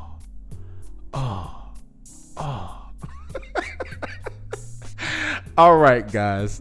Thank you so much for a wonderful time tonight. And I will see you all tomorrow. I don't know what the show is going to be, but I will see you guys tomorrow. Talk to you all soon. Have a good night. Peace.